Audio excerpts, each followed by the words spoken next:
Humanianity, a new religious call. Humanianity, religion for us all. Humanity, now we all can see. Humanity, how much better we can be. Hi, I'm Bill Van Fleet, and this is Humanianity Conversation number 60, recorded on June 24th, 2020. It is the seventh recorded conversation with Ben, a somewhat close acquaintance who has developed some interest in the concept of humanianity. In this discussion, I presented my extremely divergent, from almost everyone, viewpoint regarding the George Floyd Derek Chauvin issue, namely that Chauvin's knee on Floyd's neck was not what killed Floyd, and that Chauvin was most likely doing what he believed was the right thing to do, with no intention to harm or kill Floyd, and no reason to expect his death from what was being done. Ben was not convinced. We also talked some about the current societal phenomena and whether violence in protesting was a good thing, a necessary evil causing good, or an unnecessary bad phenomenon. And we talked some about why these things are happening in terms of what our species has built into itself that is non optimal and can perhaps be ameliorated by improvement in our ethics. Well, okay, so is there a particular topic that you were interested in exploring?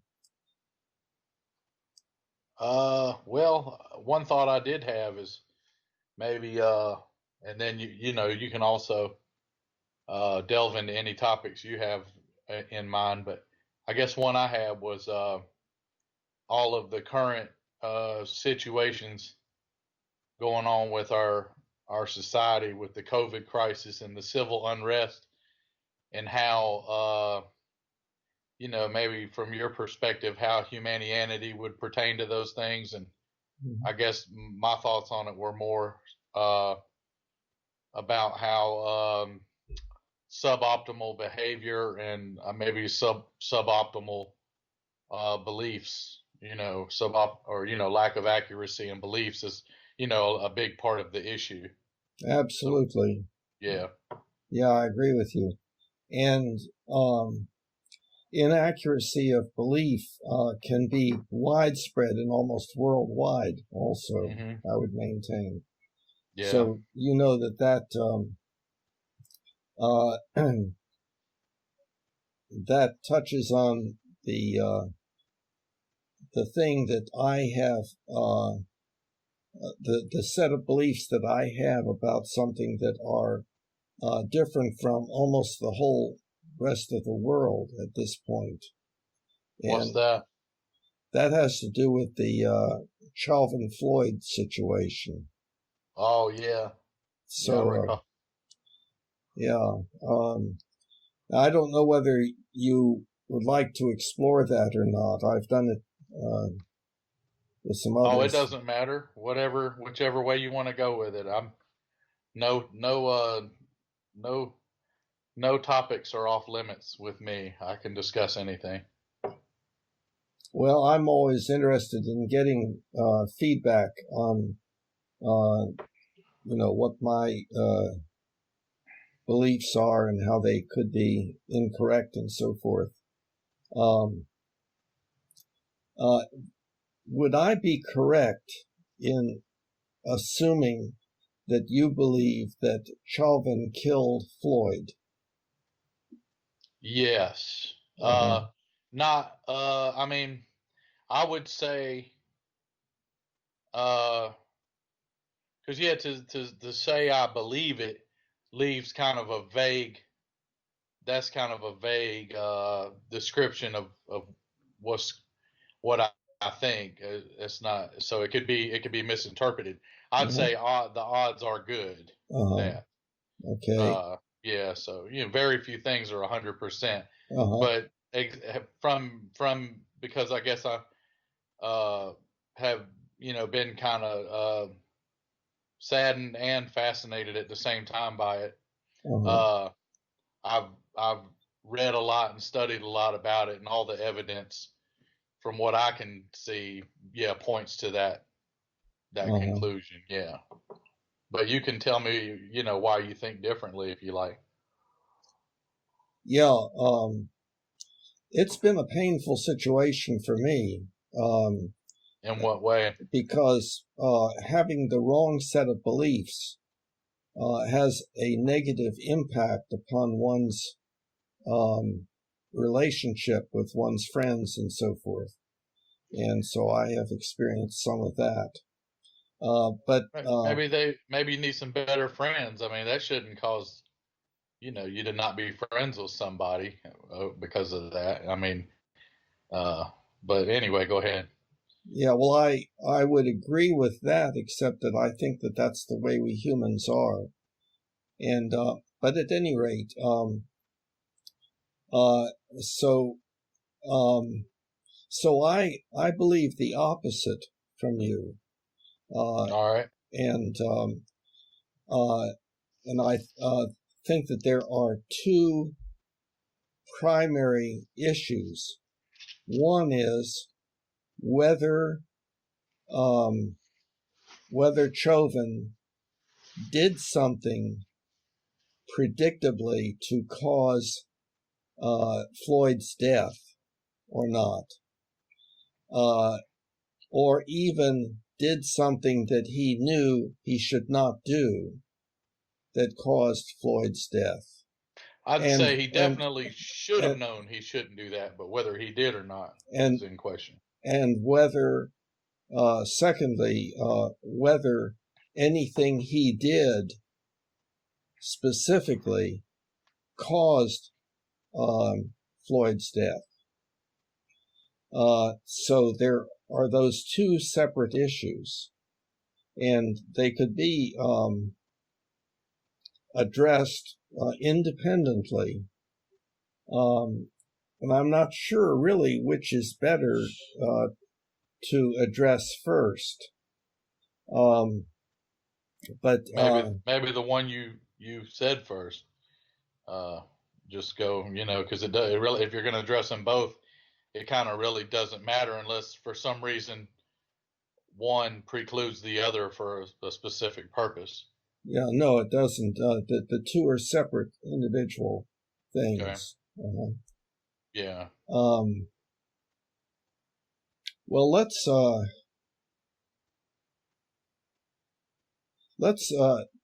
try this.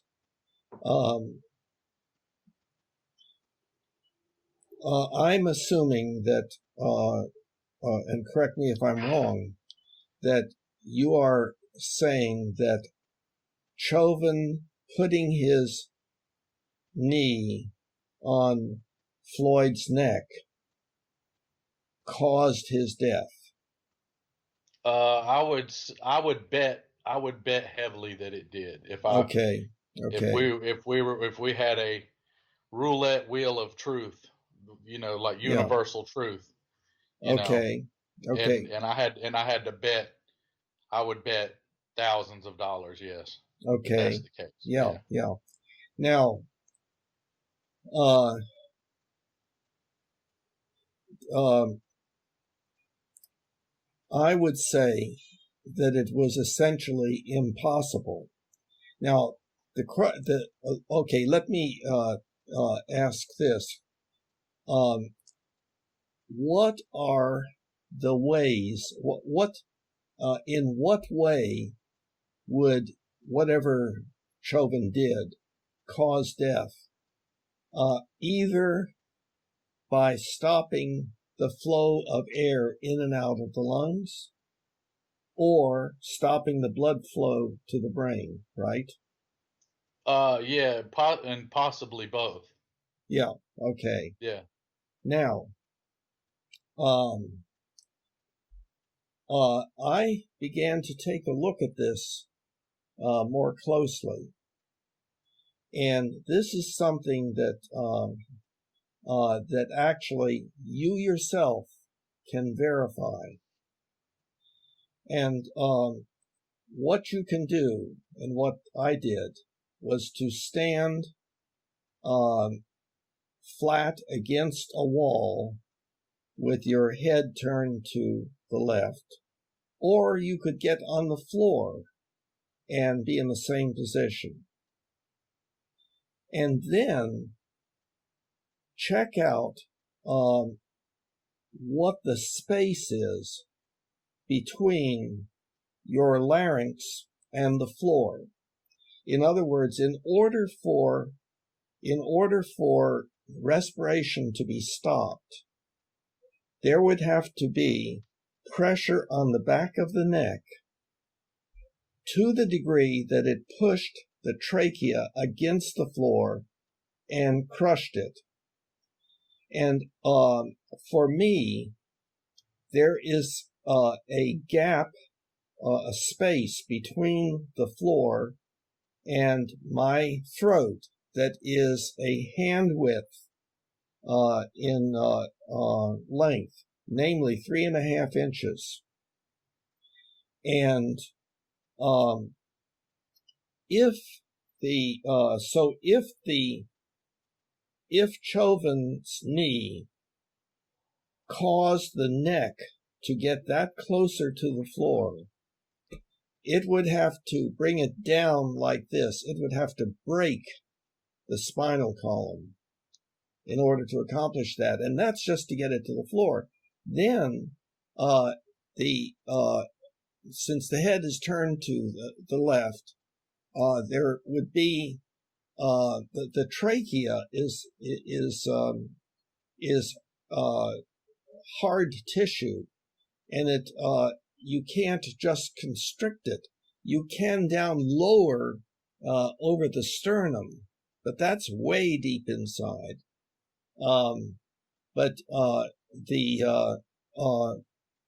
In order to obstruct the airway, there would have to be tremendous force, probably much more than the body weight of Chauvin, to push the neck down closer to the floor, such that it actually crushed the trachea and prevented airflow. You might want to see if his defense team will pay you as a consultant. Yeah. Okay, so I asked a friend of mine who has had 15 to 20 years of mixed martial arts training with one of the world famous ones. Okay. And he is in absolute agreement with me that there is no way that could have happened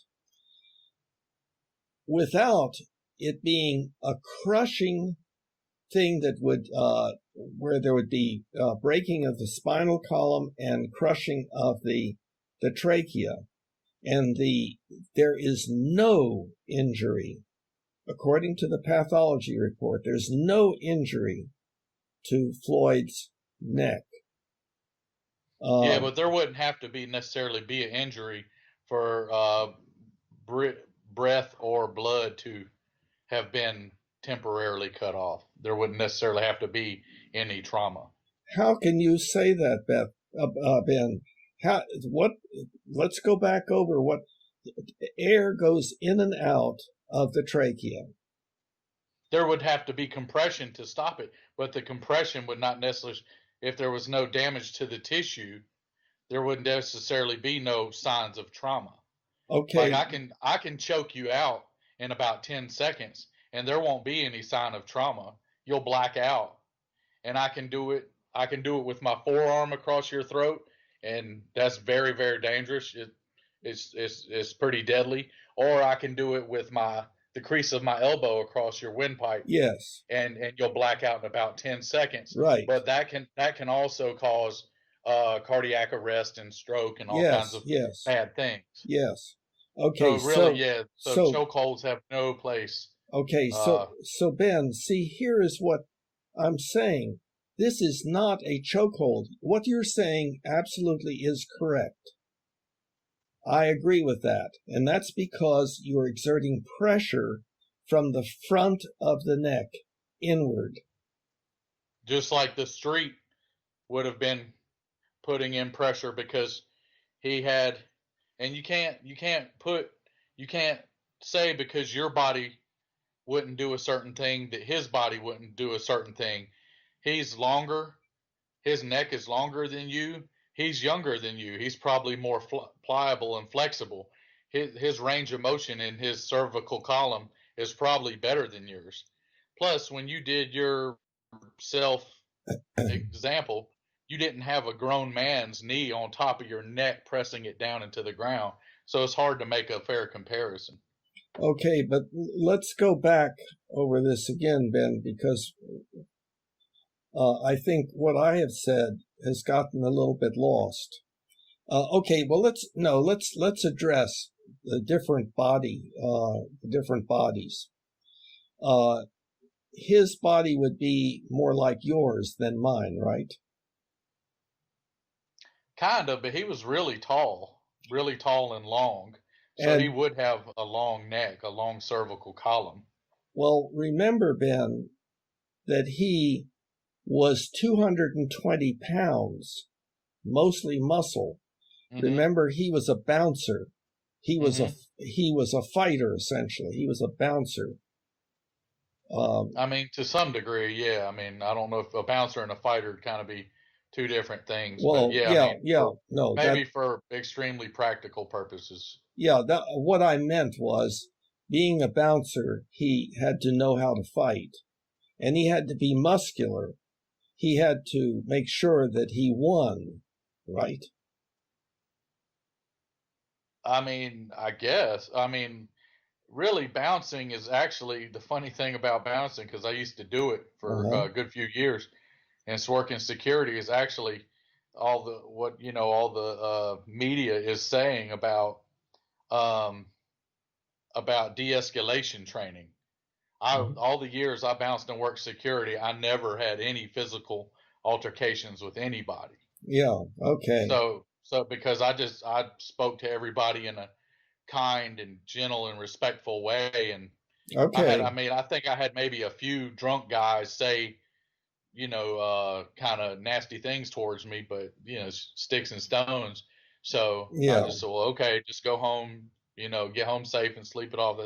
That's okay. I knew it was just a angry guy intoxicated, so I didn't hold it against him. So, but that's what, and I was a bouncer in my 20s. So if I know to do that, a law enforcement officer should very much know to do that. Okay. So, that's kind of a side issue. What I was going to say was, though, you yourself can test this out. You yourself can lie on the floor, your head to one side, and then measure the amount of space between the floor and your neck. There is space there. And with Floyd being large and muscular and so forth, it may even be more space. But there's a substantial amount of space. Yes. That doesn't look like space to me. Because, well, I don't see, I cannot see, it's a very rough picture there. I'm sorry. Well, I'm looking at it. No, I understand. I mean, unfortunately, it's very available. Yeah. You can look it up 10 or 15 seconds. Yes. It makes me sad and sick to look at it, but no, I understand that. I did just for purposes of this conversation. But yeah, to me, that very much looks like something that could compress airflow. I know. I understand that, and for when I first looked at it, I also uh, came to that conclusion. And there's an extra reason for coming to that conclusion, but the thing is, I believe that it is incorrect. And furthermore, remember that not only must the neck come to the floor, but it has to compress the trachea from in front, not below the trachea, like in a chokehold. All the tissue from above, the muscle, the vertebrae, all the connective tissue, the tendons, the ligaments, everything the neck is consist of would have been compressing down on his throat, on his trachea and his larynx, all his throat complex, his breathing pathway there. All that would have been compressed down. So it's your contention if what you're saying is that you don't think that his knee on his neck caused his death, so then it would have to be your contention that if his knee would have never been on his neck, that he would have still died just the same. Not necessarily, because that addresses the whole situation. I know that the whole situation resulted in his death, but I'm talking not about the whole situation. As am I. I'm just talking about the difference between his knee being on his neck because he's completely restrained. There's 0% reason for him to have his knee on his neck. And he could have just as easily just have rested his hand on his shoulder or shoulder blade and got the exact same result. Okay. And my contention is that he would still be alive if he would have done that. Okay. See, now that has to do with intention and whether he should have done that or not. That's a separate issue. But right now I'm just talking about whether it is anatomically correct to say that pressure on the back of his neck and head actually was where the knee was on, partly on neck, partly on head, could not have pushed his neck, the front of his neck, into the floor such as to crush the trachea. The tissue from behind, with the weight of his body, his knee and his body pressing it down, would have compressed it. I don't agree, and so that's an issue of I guess. Now a lot of doctors are saying what I'm saying, right? Like yes, a lot. Yes. Okay. And like it's yes, not that's correct. I'm talking about is against what almost everybody else is saying. My friend in martial arts says I'm absolutely right. But the thing is, nobody is going to say what I'm saying because it is not what we are supposed to believe. You will not be believed. I would, if you adopted my view, you would not be believed, and you would probably lose friends, or you could lose your job. Well, if I wouldn't believe what you're saying for that reason. 0%. So okay. I'm unlike most people. I don't have any agendas. I don't. Okay. I live and die with the truth. So okay. Would you be willing to try lying on the floor, with your head turned to the left, and see how much space there is between your trachea and the floor? That's not accurate, because I'd have to have a grown man kneeling on my neck. No, I understand that. With his body weight to compress the tissue and further concave my cervical column, therefore by compressing my airway. I understand that, Ben. I understand that. And I would not under any circumstance be the guinea pig in that. And that would be one way to completely prove one of us right or wrong, is if you had a volunteer crazy enough. I don't really want to see anybody do that. But Ben, see, I'm not asking that. What I'm trying to do is just confirm that without a knee on the back of the neck, but being down flat, that there between your sternum and the soft tissue that is on the top of your sternum and your jaw, that your neck goes there, and you would find that there is a substantial space between your neck and the floor. And in order to achieve what you're talking about, if you take a look here, see, I think you're paying attention to something else right now. I hear everything you're saying. Yeah, I'm looking at the picture while you're talking. I know, but I hear everything you're saying. I know, but that's going to wipe out the images I'm trying to produce in your mind. All right. I'm saying if you lie on the floor, your head turned, and then you check between one hand and the other. Well, you wouldn't be able to get your hands in there, but check and see how much space there is between your trachea and the floor. In my case, it's 3.5 inches. Now, in order to accomplish even getting the neck to the floor, which would not do it, that would mean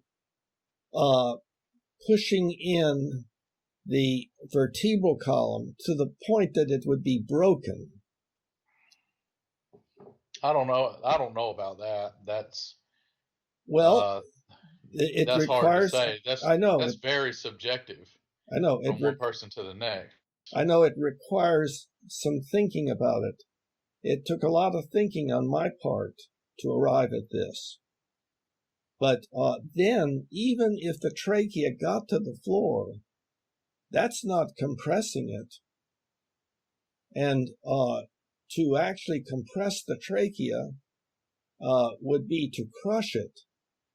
And the pathology report showed that there was no physical trauma to the neck or the structures in the neck. Yeah, but you can do a chokehold on somebody. That's not what we're talking about. But you're not letting me finish, because it's going to explain what I'm saying perfectly. Oh, okay, go ahead. Mm-hmm.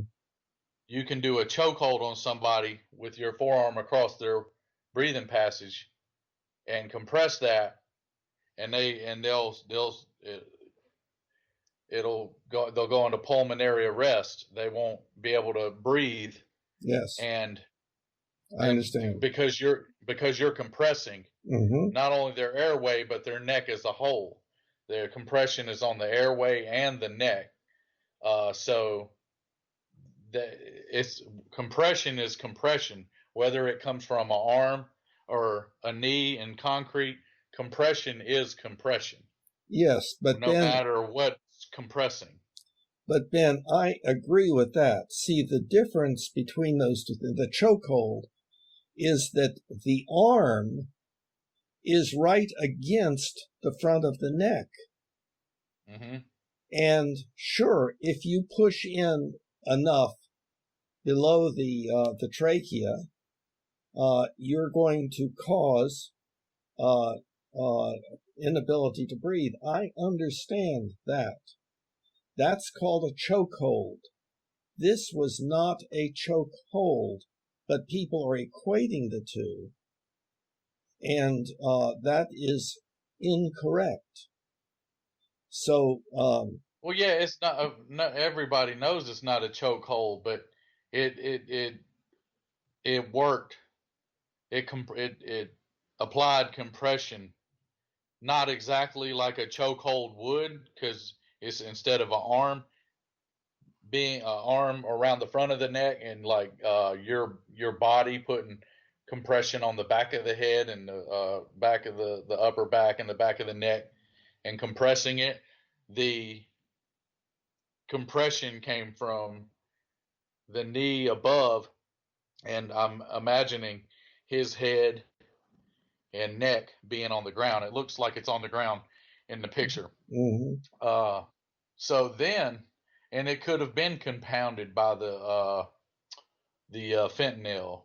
Oh, well, But no. Yeah, I understand. See, yes, those are separate things. All that I am addressing right now is that what everybody seems to believe is that Chauvin's knee on Floyd's neck suffocated him.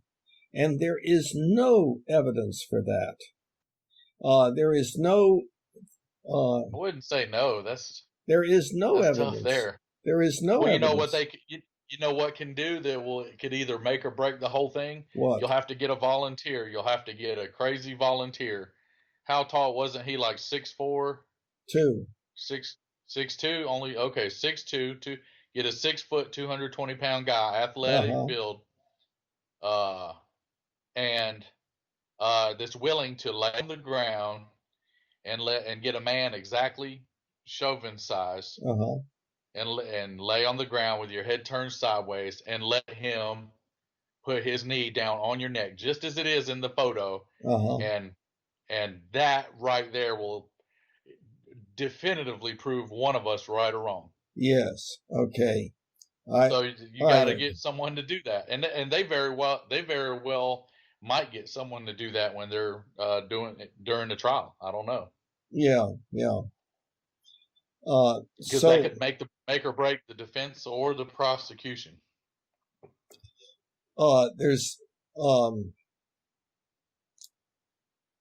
There is one other thing to consider, namely, why does it seem so evident that Chauvin suffocated Floyd? And it was because Floyd was saying, "I can't breathe."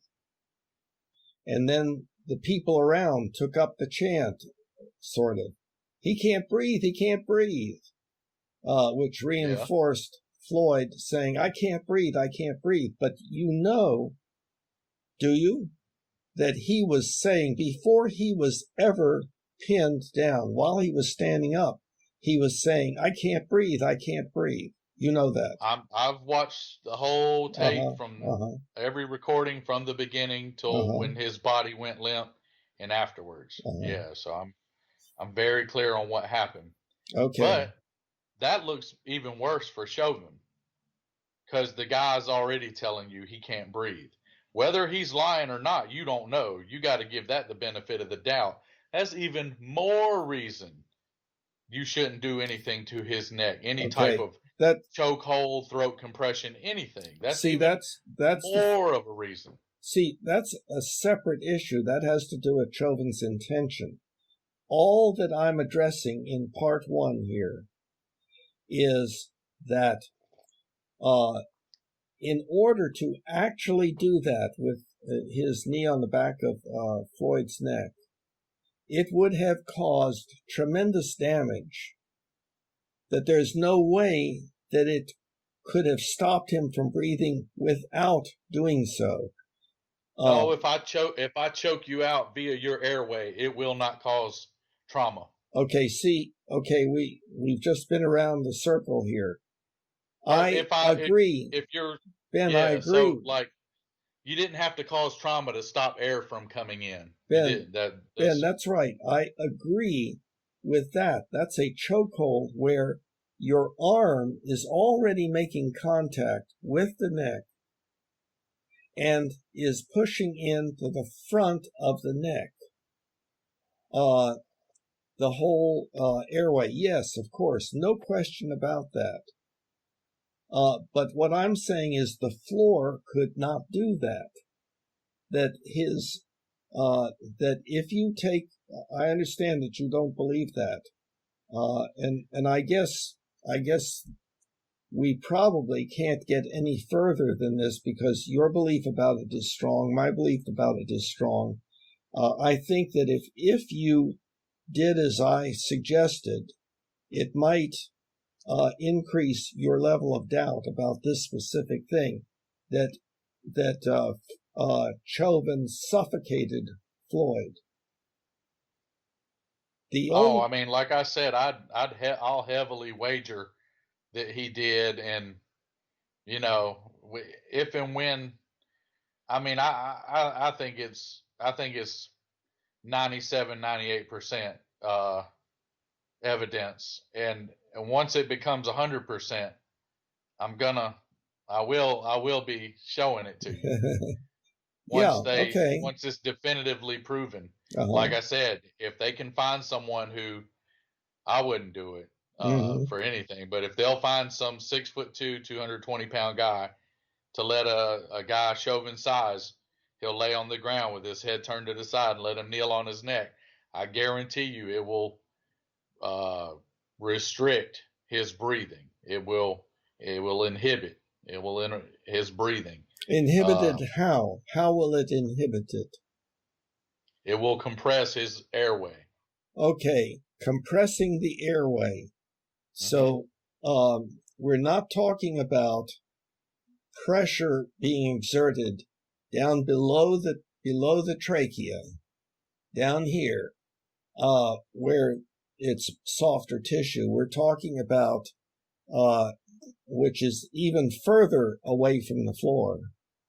We're talking about the trachea, where air goes in from the mouth down through the breathing passages. That, if you lay, like I said, I'd heavily wager, I'll bet the barn on it. You let us do an experiment, replicate the scenario. I guarantee you, it stops. It makes it very difficult for whomever's willing to do that to breathe. And furthermore, if it's someone that has breathing difficulties and his own substances, then that's just compounding everything. That's like I said, that makes what Chauvin did even more blatant and reckless. Yeah, see, so they're probably going to look at that too. Yeah, that's a separate issue. Separate but relevant. Of course, the total situation is relevant. Everything is relevant, but all that I'm saying is that that Chauvin's knee on the back of Floyd's neck could not have suffocated him by pushing the front of his throat against the floor. If that happened, it would snap the vertebral column. It takes like 1,000 pounds to do that. Right. People hang themselves and don't snap their vertebral columns. Right. So like this, the vertebral column's not going to snap. Right. Probably unless you drive a car over it. Right. Okay. That's kind of irrelevant here. That's kind of that's right. I agree. So all his neck, the compression would have came from a lot of the compression would have came from above. All the tissue that is his neck would have compressed his airway from above, as well as probably his neck probably was against the ground, and then the pressure from above provided the additional compression and constriction of the airway. And what I'm saying is that his neck was not against the ground without pressure. Might want to look at you might want to look at the picture again. Yeah, I know. I don't think that. I'm looking at it. It looks like his neck's on the ground to me. Yeah. Well, I understand. I'm looking at it right now. I mean, it's like I said, it's sickening to look at. Even if the soft tissue were on the ground, in order to compress the trachea, in order to compress the windpipe, at that point by the flat of the floor, not something below the trachea, like in a chokehold, but against the whole neck, it would have to crush the trachea. It would have to, there would have to be damage. No, a And chokehold doesn't crush your I trachea, know, Ben. That's because a but chokehold it still is different. stops your breathing. Yes, that's So correct. why would a chokehold not crush it, but that would have to crush it in order to Because stop the breathing? because it is below the trachea, and because the pressure indeed can be put specifically against that point. But that's not what can be accomplished by the neck, by the knee on the back of the neck. So I understand. I guess we have a difference of opinion. I was not expecting myself to be able to change your opinion about this, but it is valuable to me to You just have to see. have better evidence. I mean, I'll change my opinion about anything. It's not my opinion. It's the best evidence I have to date. Once you present superior evidence, I'll be glad to change my opinion, as I have many times. But it's not really my opinion, because I'm not some god or guru, or my opinion is some Yeah.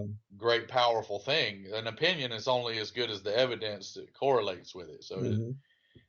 my opinion doesn't really is look at the facts that go along with my opinion, and then Uh-huh. if I don't have, that's all. An opinion's only worth the evidence and the facts that accompany it.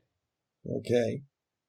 Well, so I agree that experimenting or something like that would be a good idea. And of course, don't have access to that.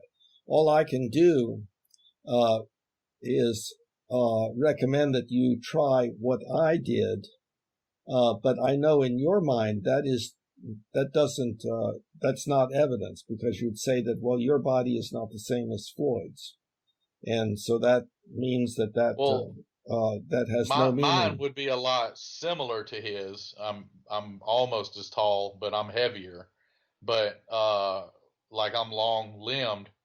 But so yeah, my neck is very flexible from the training I do. But Uh-huh. so yeah, my cervical column probably does have a lot more range of motion, and it probably is able to concave. Like I said, his would be able to concave a lot more than yours, because it's longer, it's more flexible, uh, and so yeah, his it would have been a lot more possible that his would have gone, like I said. And it's not really a fair example to say I lay here and then my neck's this far. Well, you don't have, how much was Chauvin, 180 pounds? I don't You don't know. have 180 pounds on your neck. Mm-hmm. So, it's kind of like, oh, yeah, my neck's like this, but no one's on top of it, forcing it downward, compressing all the tissue, forcing it into the ground, compressing all the tissue. And like I said, if I guess, depending on if the, who wants to gamble, if I were the prosecution, if I were the attorney for the Floyd, or on the legal team for the Floyd family, I would be willing to put all my eggs in that basket. Mm-hmm. I would have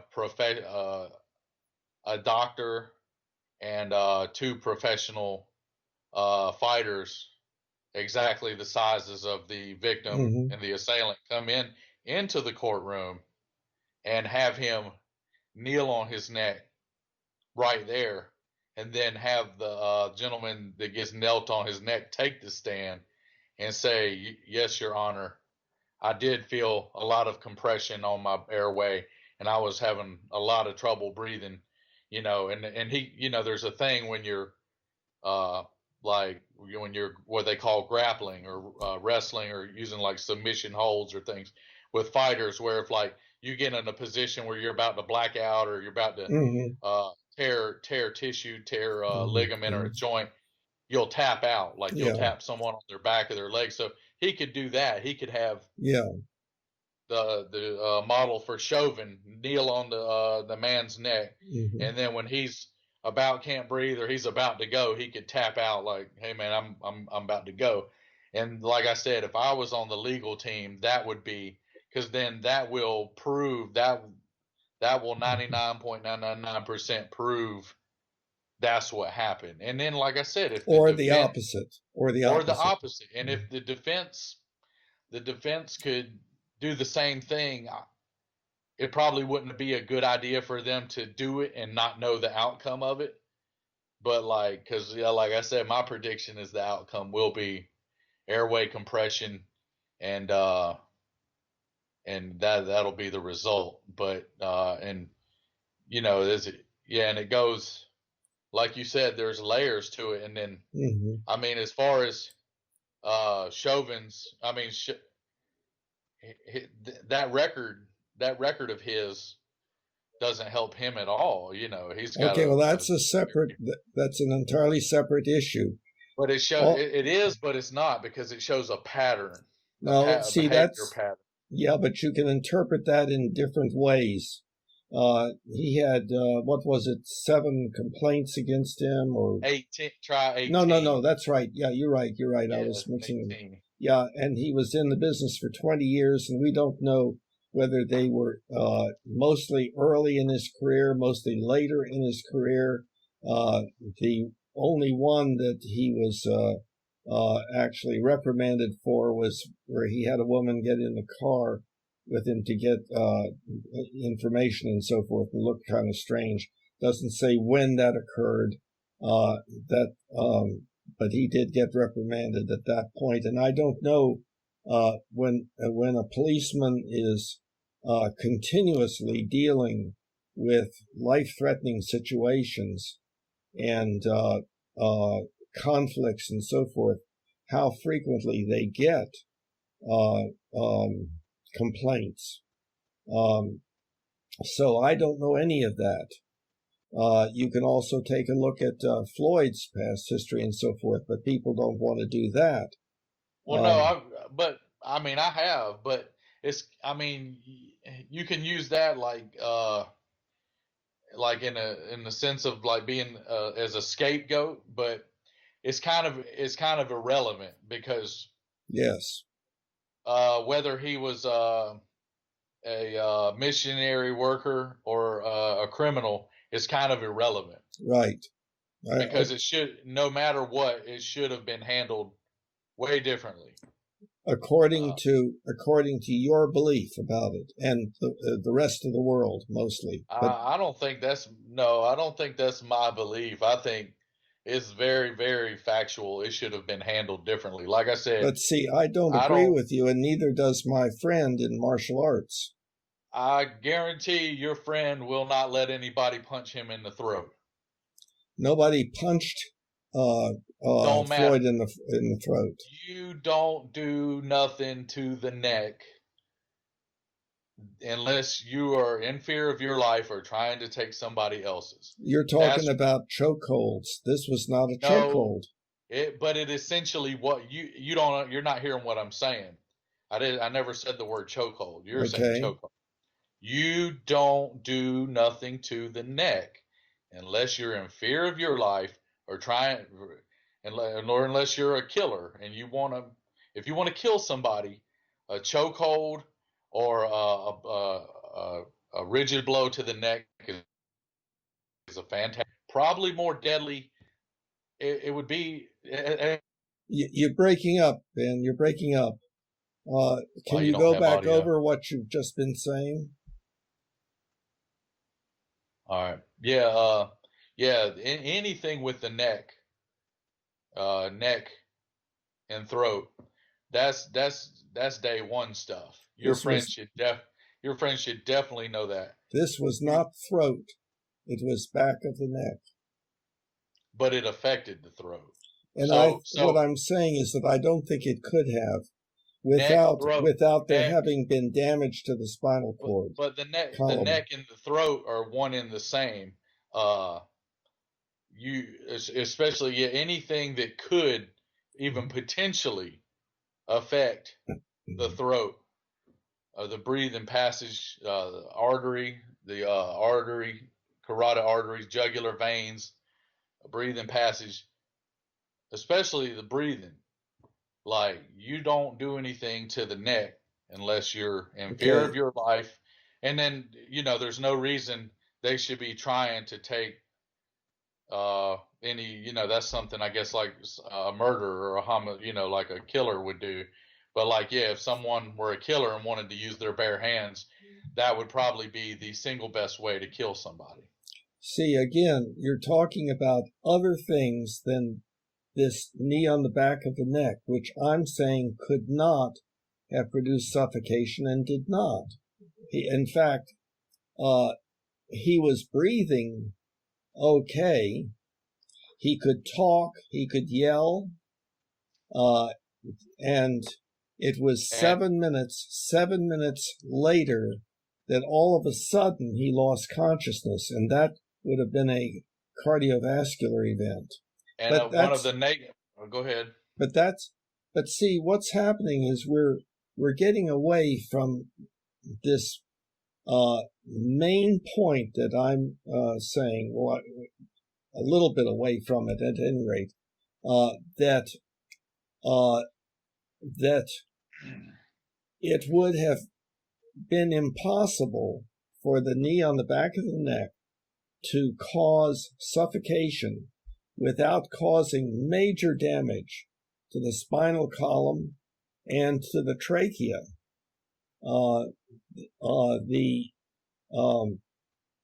The point in a chokehold where you're exerting pressure is just above the sternal notch, where indeed it is possible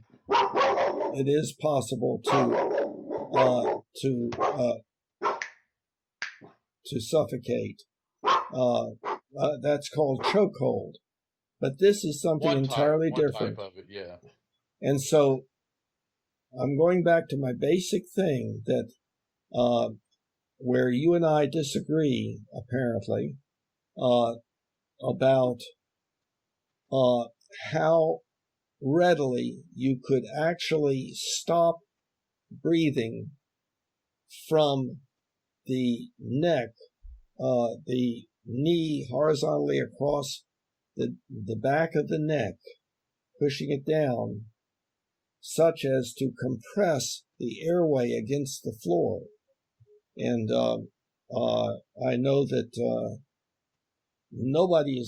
everybody believes that it has to be true that Chauvin suffocated Floyd. There is no evidence for that. Well, you got kind of some evidence he's dead. That's kind of some evidence, because if he didn't die from asphyxiation, then it's a really bad coincidence. No, his he heart died. just happened to give out right there. Yes, that happens. People drop dead. It could happen to you or me. Our heart could go into ventricular tachycardia, fibrillation, and cardiac arrest. It happens all the time. That's how people die. If that's what happened, it's a really bad coincidence. But it would be a coincidence that happened right then and there, while he happened to have his knee on his neck for almost 9 minutes. He could almost 7 minutes. He lost consciousness at almost 7. No, he had it on there for 8 minutes and 46 seconds. Yes. He had his knee on the neck after the loss of consciousness. Yes. But the loss of consciousness occurred at almost 7 minutes. Yeah. Okay. Yeah, and then but also to what you said earlier, and I'll look it up and I'll send it to you. One of the nation's leading on CNN, one of the nation's leading respiratory doctors said that you could very well indeed be able to talk while still not being able to breathe hardly at all. You can still force air out to say something. That doesn't mean you can get a good breath back in. Yeah. So can you do it again without taking air in? I mean, probably to whatever air you have, and not saying he wasn't taking any air in at all, but it was restricted enough over time, I believe, to cause what it did. Yes, I know that you believe that. And that's what the vast majority of the world believes. That's right. I understand Well, that. and then when if it's proven, you're gonna have that's gonna be a very big crow to eat. Well, Uh, yeah. Well, I was initially right along with the crowd. I said, "Oh, obviously that's what happened." if It's in been the very 1% painful. chance, It's been very painful to think somewhat differently, and this is only part one of the issue. There's part two also that has to do with Chauvin's intentions. But leaving in that aside, right in the 1% chance that your theory is correct, I'll give it one, maybe two at best percent chance that it could there could be some validity to it. It almost the recklessness and the just the nastiness, just the dark heartedness that goes with the act itself, even if somehow you were right in some strange messed up way, it almost doesn't matter. Yeah, see, and You know what I'm saying? that gets to part two. Part two having to do with intention. Oh, well, Chauvin was a nasty, terrible man. Look at what he did, and so forth. That's a separate issue, and I disagree with the world on that also. Oh yeah. Yes. So that's a whole separate issue. But issue number one, I would maintain, is that Chauvin's knee on Floyd's neck did not cause death by asphyxiation. It could not have.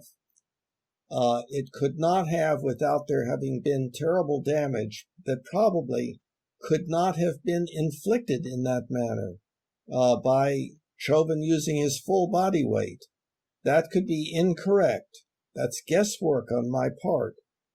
But it is based upon what you can demonstrate for yourself, that there is a substantial space to be covered before the front of the throat, the front and to the side of the throat, even touches the floor, much less compresses the trachea to the point of producing damage. The trachea actually moves to one side. It protects itself quite well. So also, another contributing factor is he was in the prone position. yes, And that was also, and that prevents you from expanding your diaphragm. So his respiratory function would have been compromised. His lungs not the diaphragm. expanded. You mean his chest cage? Yes, like his lungs being able to expand and take Yeah, in air. but diaphragm would be working, and but that's another issue. Okay, so maybe rookie cop number one, who was compressing the torso, squeezed all of the air out. I think that that's very, very unlikely. And this gets back to really part two, that is entirely independent. Let me read this. The Okay. diaphragm is the primary muscle used in respiration, which is the process of breathing. All right. Diaphragm anatomy. This dome-shaped muscle is located just below the lungs and the heart. Mm-hmm. It contracts continually as you breathe in and out. Mm-hmm. All right, so it would be okay. So that's what I was saying. Like, so it is it does aid your breathing. That's right. And that movement is longitudinal. It is in the dimension going from head to toe, not the dimension from side to side. Yeah.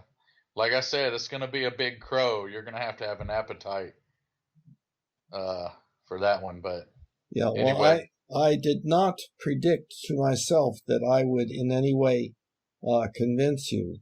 But it was valuable to me to see. Because I'm just thinking about if I were laying on the ground like that with my head turned and I had a knee on my neck, I think that would very much. And like I said, I'm not willing to do that. That would be a very scary, uncomfortable feeling for me. You could easily lie on the floor like that with your head turned to one side and your hands behind your back or down to your side and so forth, and have somebody with their hands just press a little bit on your neck. Yeah, but that's not the same because No, they're not putting their whole body weight. So pressing Ben, a little bit is going to do this. Pressing their whole body weight is going to do this. Ben, but it's not going to snap the vertebrae into. Ben, I agree with that. Of course. So but like what I'm saying here's is the airway, and a little bit's that, and a lot's that.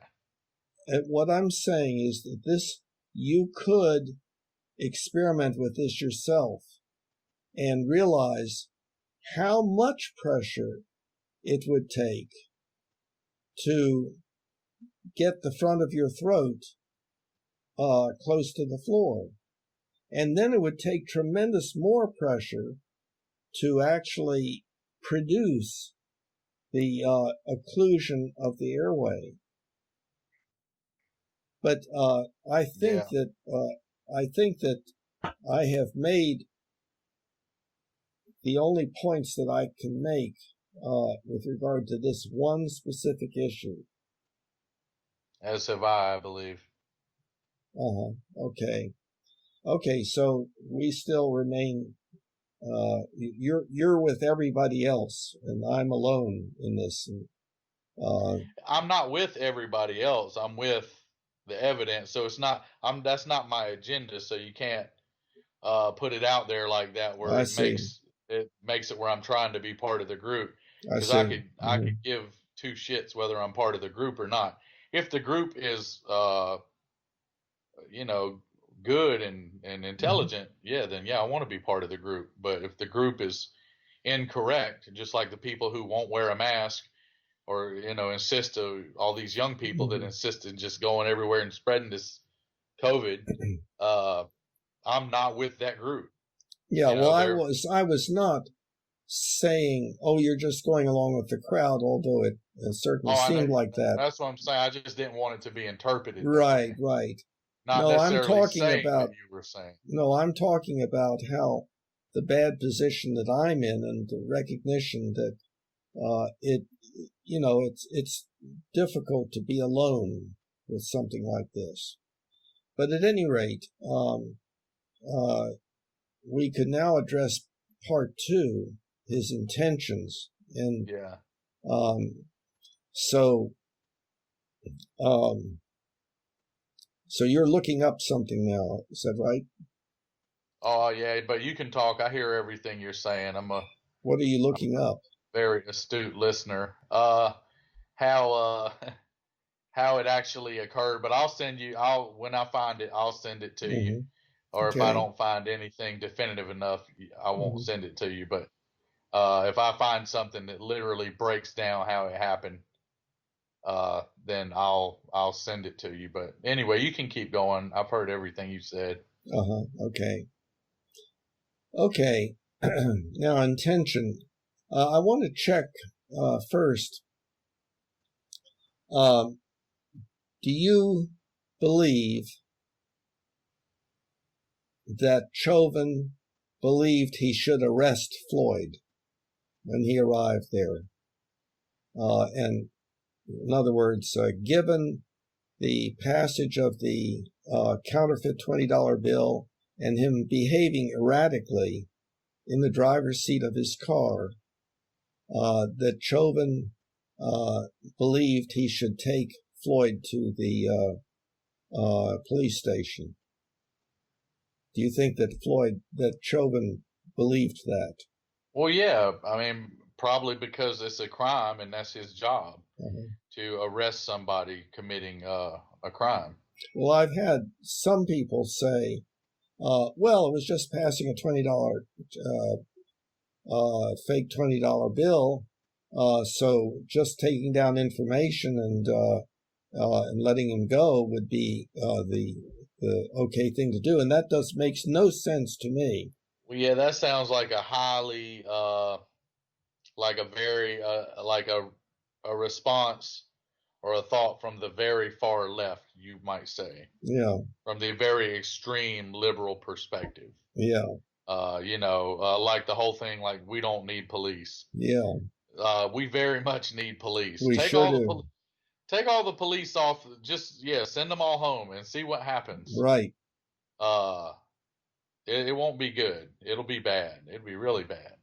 And it is happening already to some extent, and people are running out and getting their guns. Yeah. And so what's happened is, and that goes like kind of into another area, but I could touch on it. What happened is, unfortunately,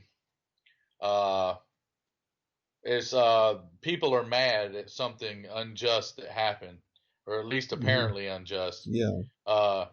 That happened, and then other events have happened since, and then it's also rekindled and put into light some past events that were actually even worse than the George Floyd thing.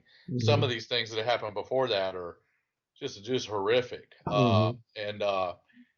And so obviously the cops who have killed these unarmed people and innocent people, well, for one, weren't trained properly, weren't psychologically profiled properly, and also did not do their job like they're supposed to. But pretty much to one degree or another, manslaughter, murder people. But to say these few bad cops go and arrest people and save people every day, thousands and thousands of times around America every day. Cops are arresting people and saving people, and 99% of the time you never hear about it. Right. So those are all the cops. Those are all the cops that are doing their job probably mostly properly.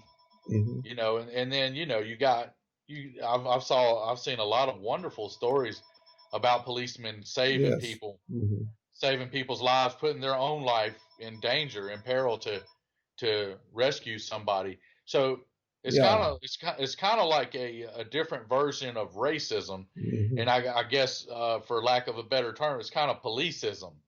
It's like there's a few bad ones, but instead of realizing it's just a few bad ones, we gotta screen better and train better, and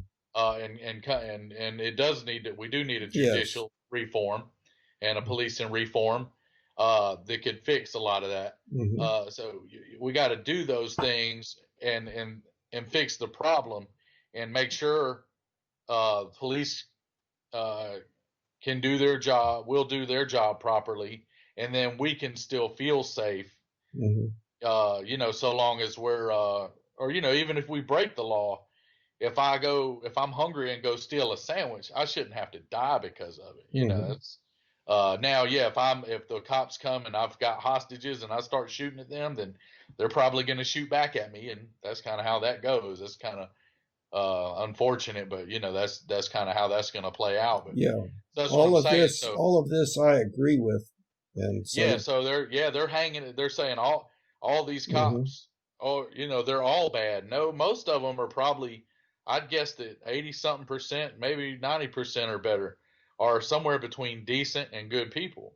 And then you just got every profession is going to have a few bad ones. If it's a profession that thousands and thousands or maybe even millions of people do, you're going to have bad teachers, bad clergymen, bad public officials and politicians and so on and so forth.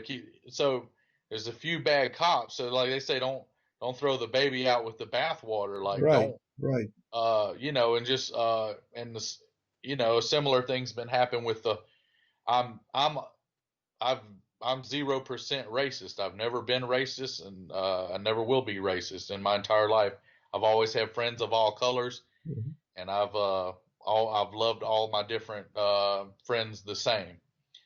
But having said that, you you can't fix racism with racism. Mhm. So I've heard a lot of um, African American people say, "Well, white people this, Mhm. white people this." Mhm. Well, okay, now you're being racist. Right. Okay, so because now you're saying like all white people are this, and Mhm. white people need to do this. No, I've had a lot of good black friends throughout my life. I've loved like family, and like I Mhm. said, I've loved them exactly the same as my Latino friends and my Caucasian friends. So you can't. That's a big mistake that's being made. Is Yeah. there is a problem with policing and inequality, but they're not fixing the problem properly. Mhm. Okay, It's I like agree with you. See, I agree with all of that. yeah, they're not. They're Okay, not. but that's a It's like separate issue from yeah. what we were going to go on part two about Chauvin's motivation.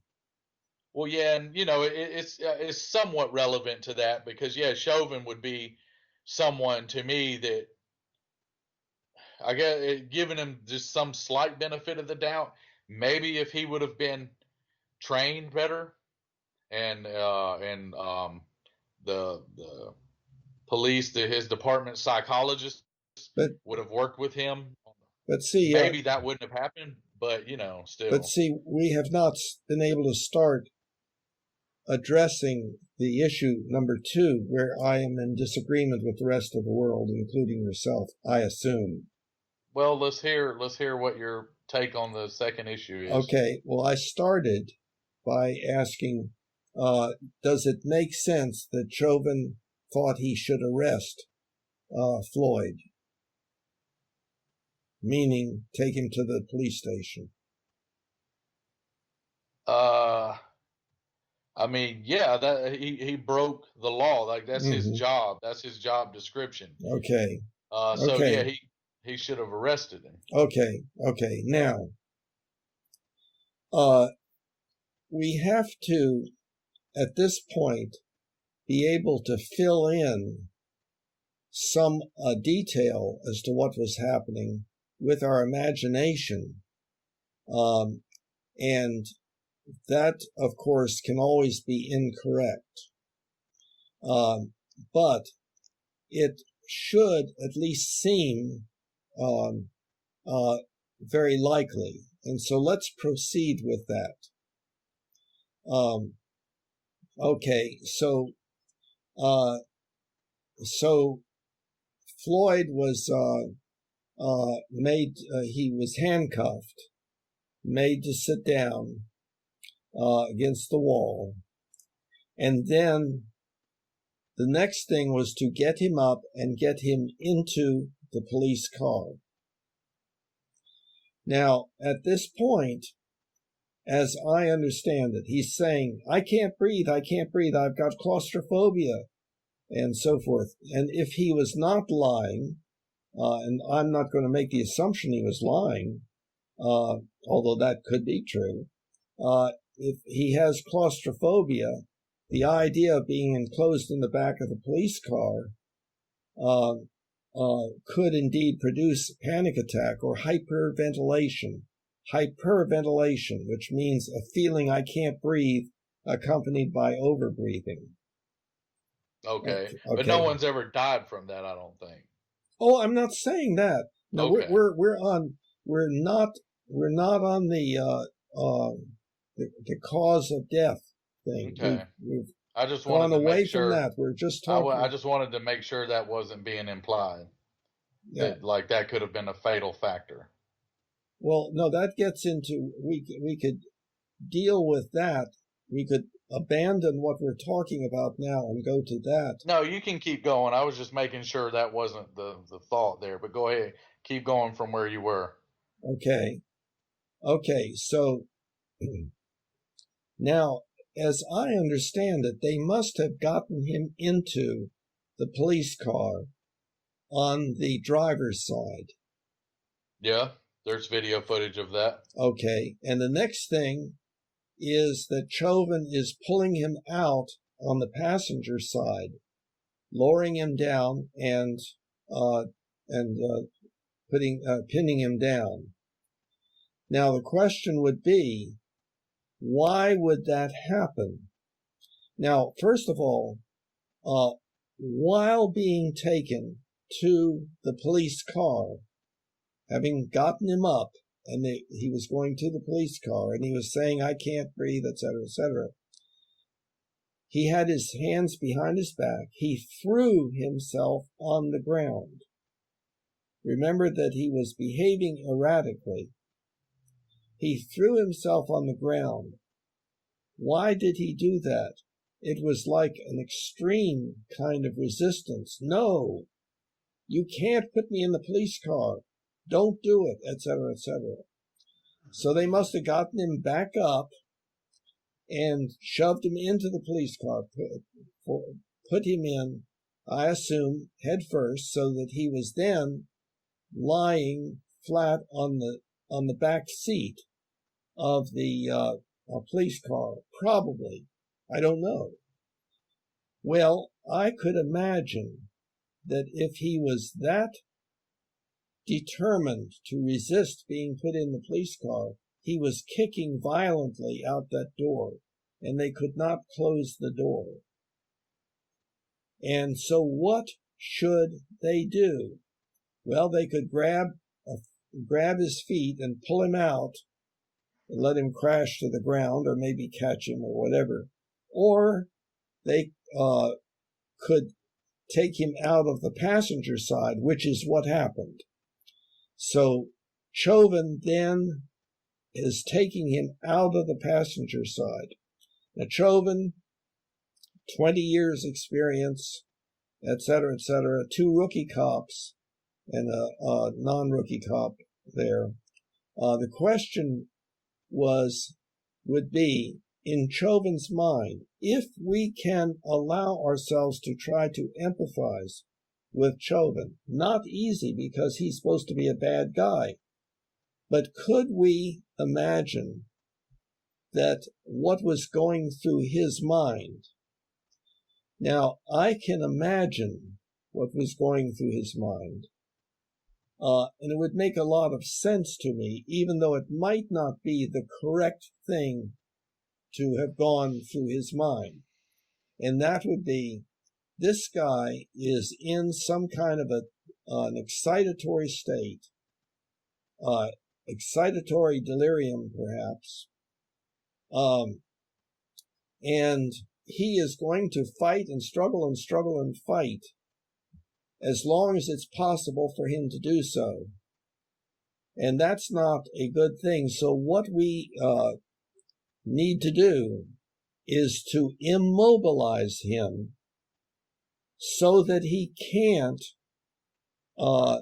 struggle and fight, so that however long it takes, 15 minutes, half an hour, whatever time it takes for him to completely give up the fighting, to calm down and so forth, so that he can then be gotten into the car, that would be the thing to do. And so how should that be done? Now, Chauvin, I am hypothesizing, said, well, he's got his hands behind his back, handcuffed. The way to immobilize him, the best, is for him to be on his abdomen, not on his back where he can thrash his feet around and so forth, not on his side where he can do the same thing, but on his abdomen, but having to be held in place by the 3 of us. One person holding the torso, one holding the feet, the legs and feet, and Chauvin holding the neck, so that he's not thrashing around looking this way and that way and elevating his shoulders and so on, such that in Chauvin's mind, the best way. I can't hear you. Huh? You can't hear? Can you hear me now?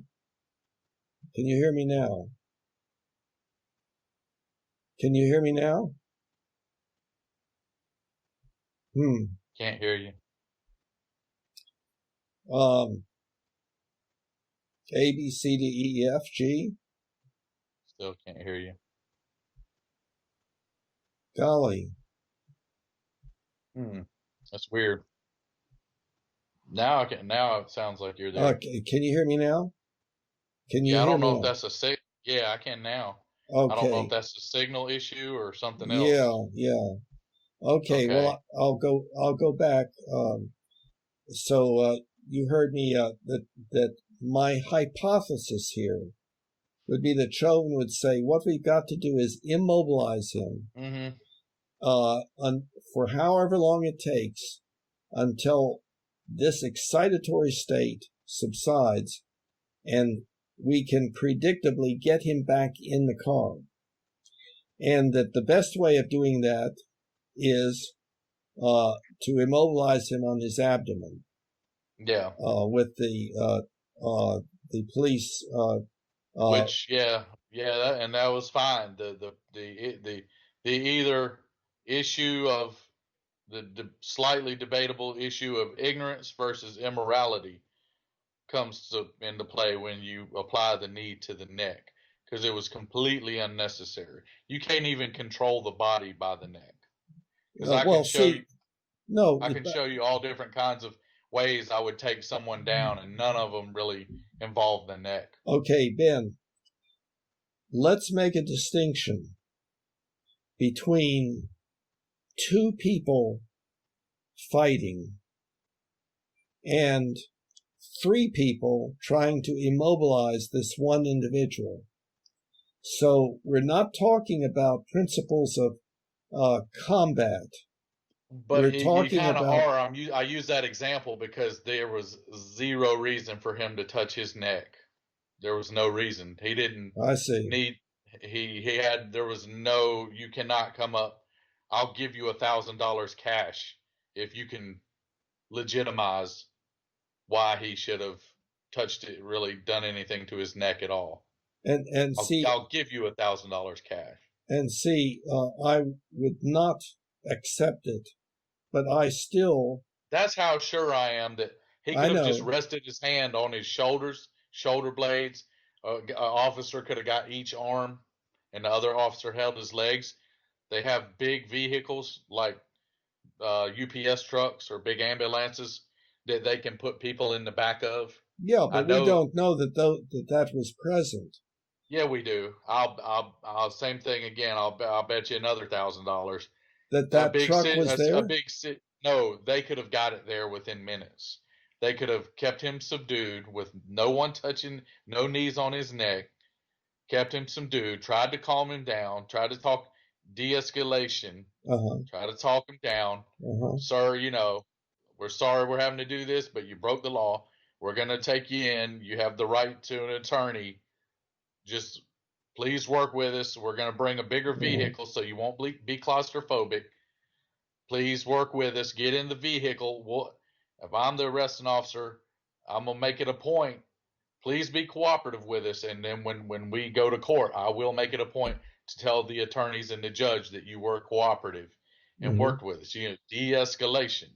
I'm not a professional psychologist. Why can I just sit here and come up with that off the top of my head? Okay. Somebody's been a cop 2 decades. You don't know that? Come on. Okay. So, Ben, I understand that. And I am not saying that what Chauvin did was the very best thing to do. My bet would be that some kind of verbal interaction different than what occurred, could have made things better. So I'm not saying that it was the best thing to do. What I'm saying is that Chauvin was doing probably what he thought was the right thing to do. So you think it was more ignorance than immorality? Then you're leaning more to ignorance than immorality is your stance, I guess. Well, I'm not a policeman, and I do not think that I have better judgment about how to handle situations of resistance to arrest of somebody who is intoxicated and so forth, and who is better knowledge than somebody who's done it for 20 years and trained other police and so forth. I'm not saying that. I am not saying that he necessarily did the best thing. All that I am saying is that I can give him the benefit of the doubt and figure that he believed that what he was doing was the right thing to do, that he was predicting that it would ultimately calm Floyd down, and that Floyd's death was unpredictable as a result of what he was doing. I don't. Yeah, I only agree with the very last part of that. That I don't think he intended to kill him. Okay. I do think he very much so, maybe not even on a totally conscious level, but possibly subconscious, primal level. He very much intended to exert force and dominance over him. It's very clear from the body language and the words that you heard him say. Very clear. Yes. Irrefutable, pretty much. Yes, and but so, but so it's the recklessness and the thoughtlessness. Yeah, I don't think he intended to kill him because he probably he didn't know it would be this messy. But he would even him being not the brightest bulb in the chandelier would probably surmise that it would be somewhat messy if he killed him like there under those circumstances. So I think, like I said, he was looking to uh, ex- he was looking to impose dominance. yes, well, Over. of course, it would be impossible for a person not to have some of that motivation in a situation of tremendous conflict, where the idea was to subdue him, to dominate him for his own benefit or for the benefit of everybody, to get him into the car and so forth. I think you're thinking a lot more rationally and benevolently than Chauvin was thinking. I don't think he went that deep with it. I don't think he looked at it from a necessarily benevolent or real extremely rational point of view. I think it Are was you more domination based and impulsive. I are don't think. you are you willing, though, to consider the possibility that indeed he was trying to handle the situation in the very best way that he could come up with? No. You're not willing to give him that benefit of the doubt. Why is it that you? Like very like maybe 1%, like the other thing, maybe 1%. He, I if I don't everybody is smart and maybe not smart in different ways. Like Einstein said, if you judge a goldfish's intelligence by his ability to climb a tree, then he's an idiot. But if you judge his intelligence by his ability to swim through the water, he's a genius. So everybody's smart and maybe not as smart in different ways, depending on how your brain's built, and what type of neurogenesis and neuroplasticity you've caused to happen in your lifetime. But Mhm. but I believe in retrospect, I'm sure he's thought this over quite a bit. I'm sure he's thought of like many different things he wished he would have done. And if he's thinking, oh, I wished I would have done this, therefore he would have already known.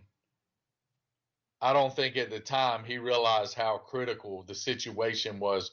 He wasn't thinking critically enough. It was more impulsive. If he would have been thinking more critically and more cautiously, he wouldn't have done that. Would not have tried to immobilize him?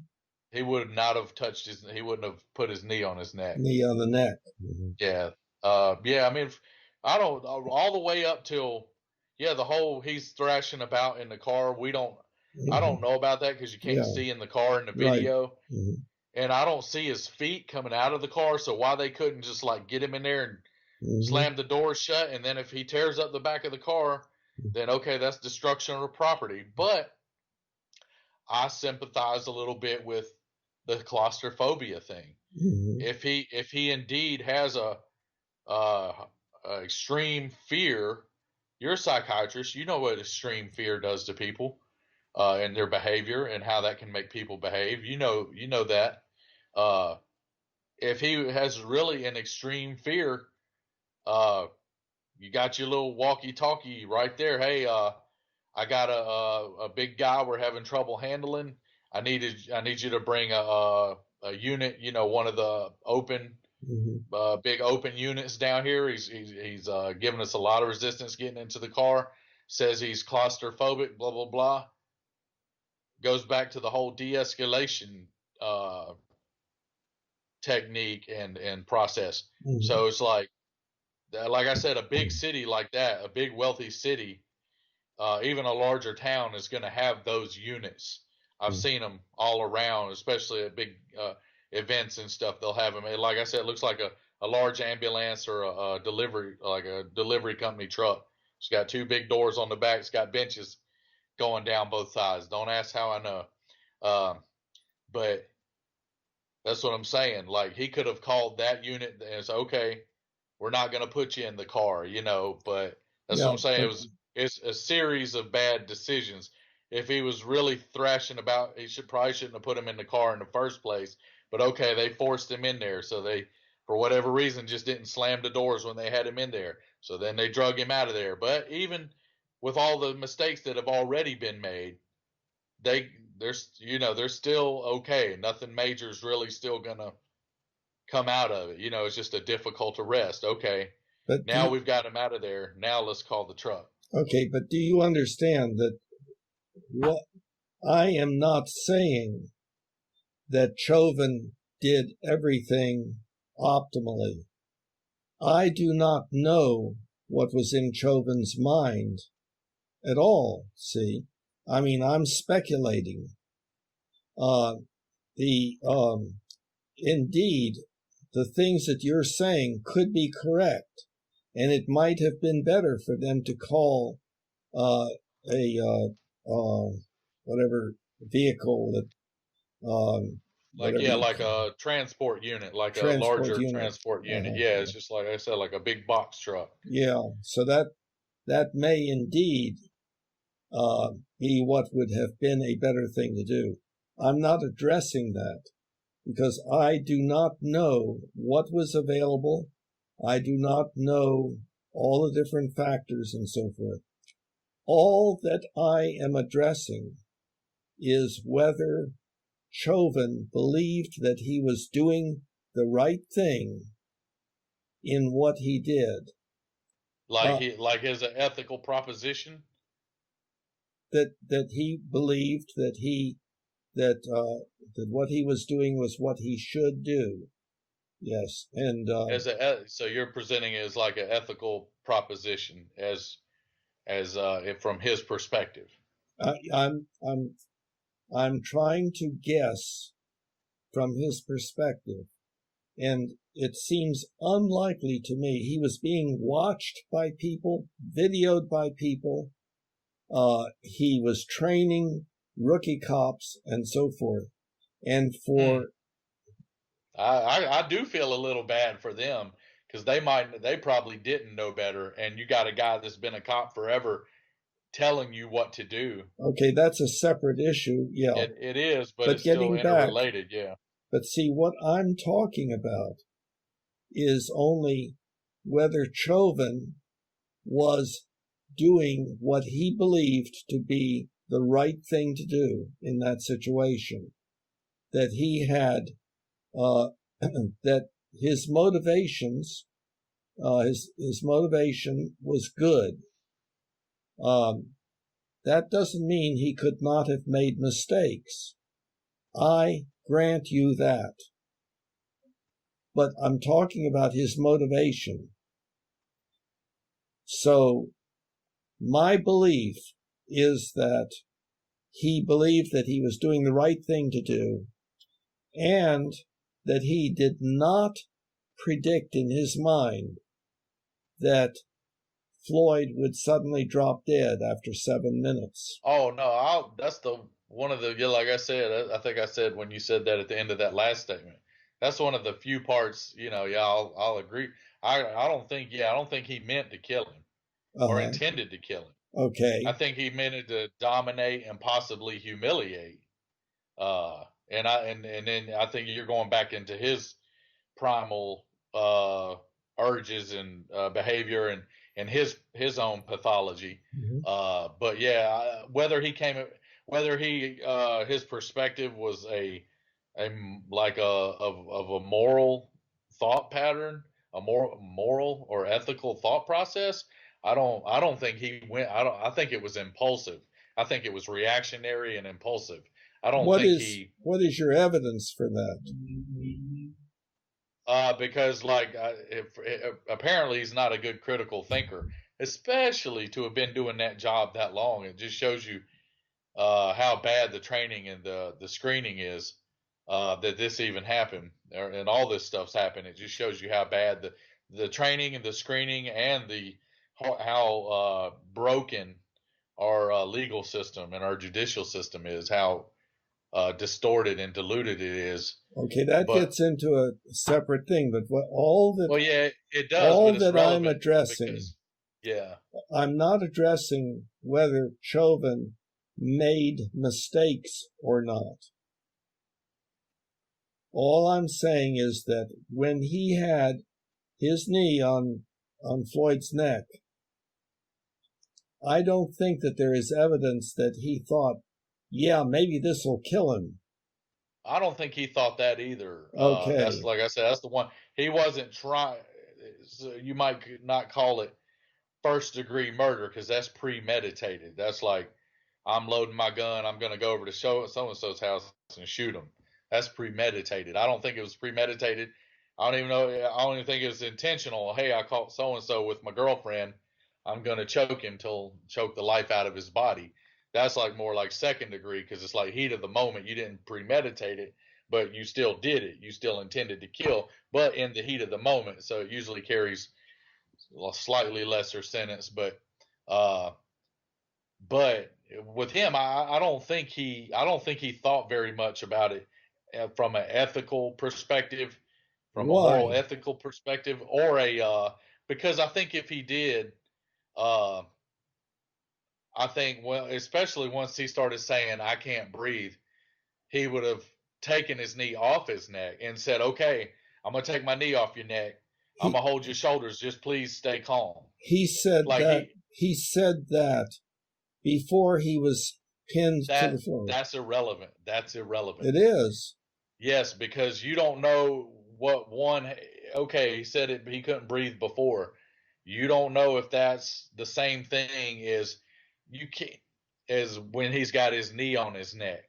You don't know that. You cannot prove that. Therefore, you cannot say, "Oh, he was already saying he can't breathe, so therefore the knee on the neck had nothing to do with it." You got to give it from a critical thinking standpoint, from a rational standpoint. You got to give it the benefit of the doubt. I can't breathe. Okay, sir, I'm gonna remove my knee from your neck. Please stay calm and let us put you in the car. Or please stay calm. We got some backup coming. Blah blah. Whatever. He was repeatedly saying it. Saying people around him are saying it, saying it. Look at his body language. Body language is 94% of our communication. Look at his face. Look at his body. He's very domineering, very arrogant, very like thoughtless and look at his body language. Go back and watch the video. Like Which I you said, mean Chauvin or it's Floyd? disgusting. Chauvin or Floyd? Chauvin, obviously, Uh-huh. yeah. Okay. Yeah, look at his body language. Yeah, it's so I mean like yeah, he's got so many things again working against them. The crazy thing is about all this, they have the way the system and the laws are set up. They have such a hard time getting convictions on police for that have like flat out killed people. Well, now it'll probably they're probably going to get some now because they don't want all of our cities ripped apart, and they know if they don't do it, that's probably what's going to happen. And in some sick way, maybe that's what should happen. It's like uh, if someone's breaking in your house and you say stop, don't come, don't break my door down, please go away, and they keep bashing at your door, and they come in the door, uh, they're coming in. You got a firearm on them, pointed at them. Please do not come in here. I don't want to shoot you, but I'm not going to let you come in here and attack me or my family. Please go away. Please go away. They brandish a weapon of their own and come at you. They go to pull out their gun or a big knife or whatever, and then at that point you don't have a choice. Like that's what I'm saying. Like you go through the process. Like it's like you don't want to have to do something bad, but there comes a point where you don't have a choice. That's your last option. It's like being back. It's the metaphor of like being backed into a corner. Someone's physically attacking you.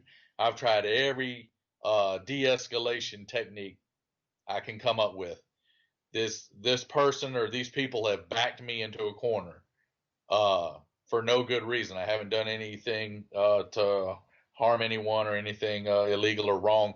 These people have backed me into a corner. They intend harm to me. You don't have a choice. What comes out of the corner is what they get.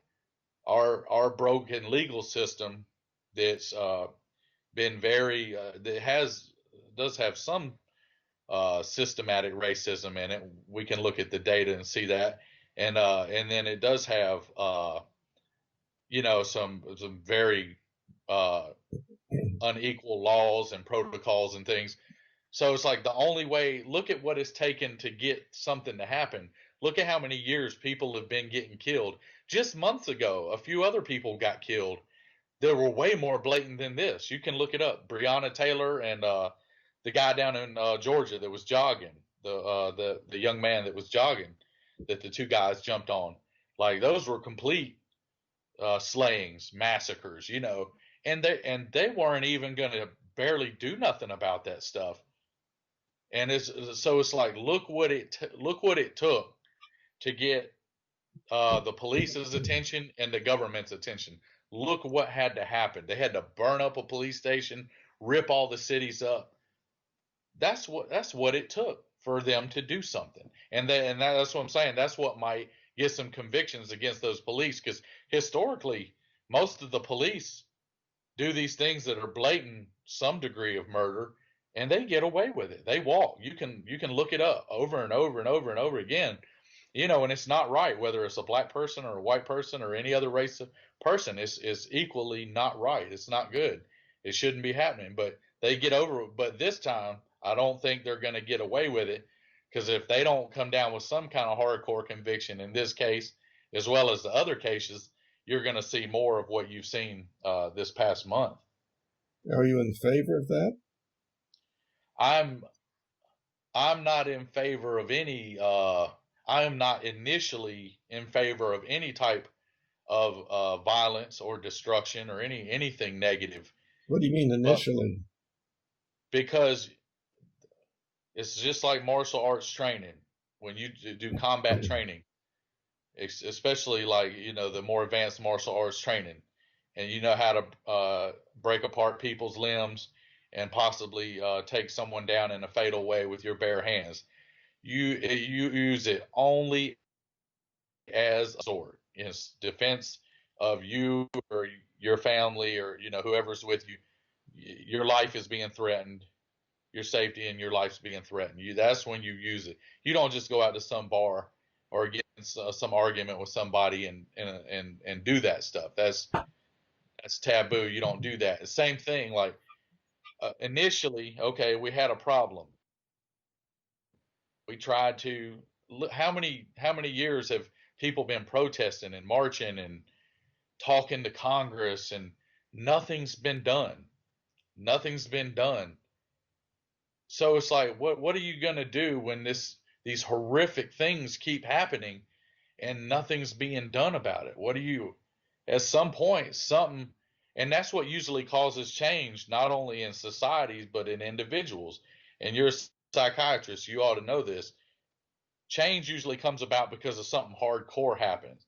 Like say, like I knew this guy that was a smoker forever, and he went to the doctor, and he had been smoking for decades, and the doctor told him, like, you ain't got long to live. Like, you got emphysema, COPD, you're precancerous in your lungs. If he said, it was like early in the year, he said, if you don't quit smoking, you probably ain't gonna make it through the rest of the year. He quit smoking that, right then. He'd been smoking for decades. You know how addictive nicotine is. It's more addictive than heroin. Uh, but he quit right then. Something, he had to hear something hardcore. He had to have the fear of death. The fear of death in his brain all of a sudden became stronger than the urge to smoke. So if But I'm that's what it took. It took something that hardcore to bring about change, and that's the metaphor I'm using for this. Is taking something this hardcore to bring about change. So what I'm understanding is you are in favor of the violent protest idea. I think it was. I'm not. Don't put that label on me, because that's not fair. Well, I thought that's what you were saying. No. I'm using examples to try to explain what happened, and that some of it might have needed to happen because, particularly maybe like that 3rd precinct police station being set on fire. I think that was the big one right there, because that was a good thing. No, but it's bringing about good things, because we do got reform. The president's already signed an executive order for a reform, and both sides of the Senate are coming up with reform bills. And I believe if everything would have just been peaceful, I don't know if you would have that as much. And then, so it is a better thing that it happened. In other words, it is better to have violent protest, because then that makes things happen, or not? I'm not following you. I'm not following you. I think it was. So I'll explain it. Okay. I think it was what you might call necessary evil, just like necessary evil. It should have happened. Well, and I can explain what I'm saying a little bit. Okay. And it's like if you have a bad illness, and the doctor says, I have a medicine that will treat it, and treat it fairly effectively, but it does have a few side effects. The anytime you have like the big marches, that's the side effects. The looting and the rioting, that was the side effects. Most of the marches were peaceful. So the looting and the rioting, those were the side effects. Those were like, you got a sickness in your body and your skin starts to have like some kind of reaction or a rash because of something that's going on inside your body. You see the illness, it starts to surface. You got what it takes. You got the remedy to cure the illness, but it has side effects, and those were the side effects. But you had to cure the illness. You see what I'm saying? Well, yeah, but it is hard for me to understand what your answer is as to whether you approve of the violent protests, looting and killing and stuff like that that go along with what you're saying. No, I don't. I wouldn't say the looting and the killing. No, nothing like that.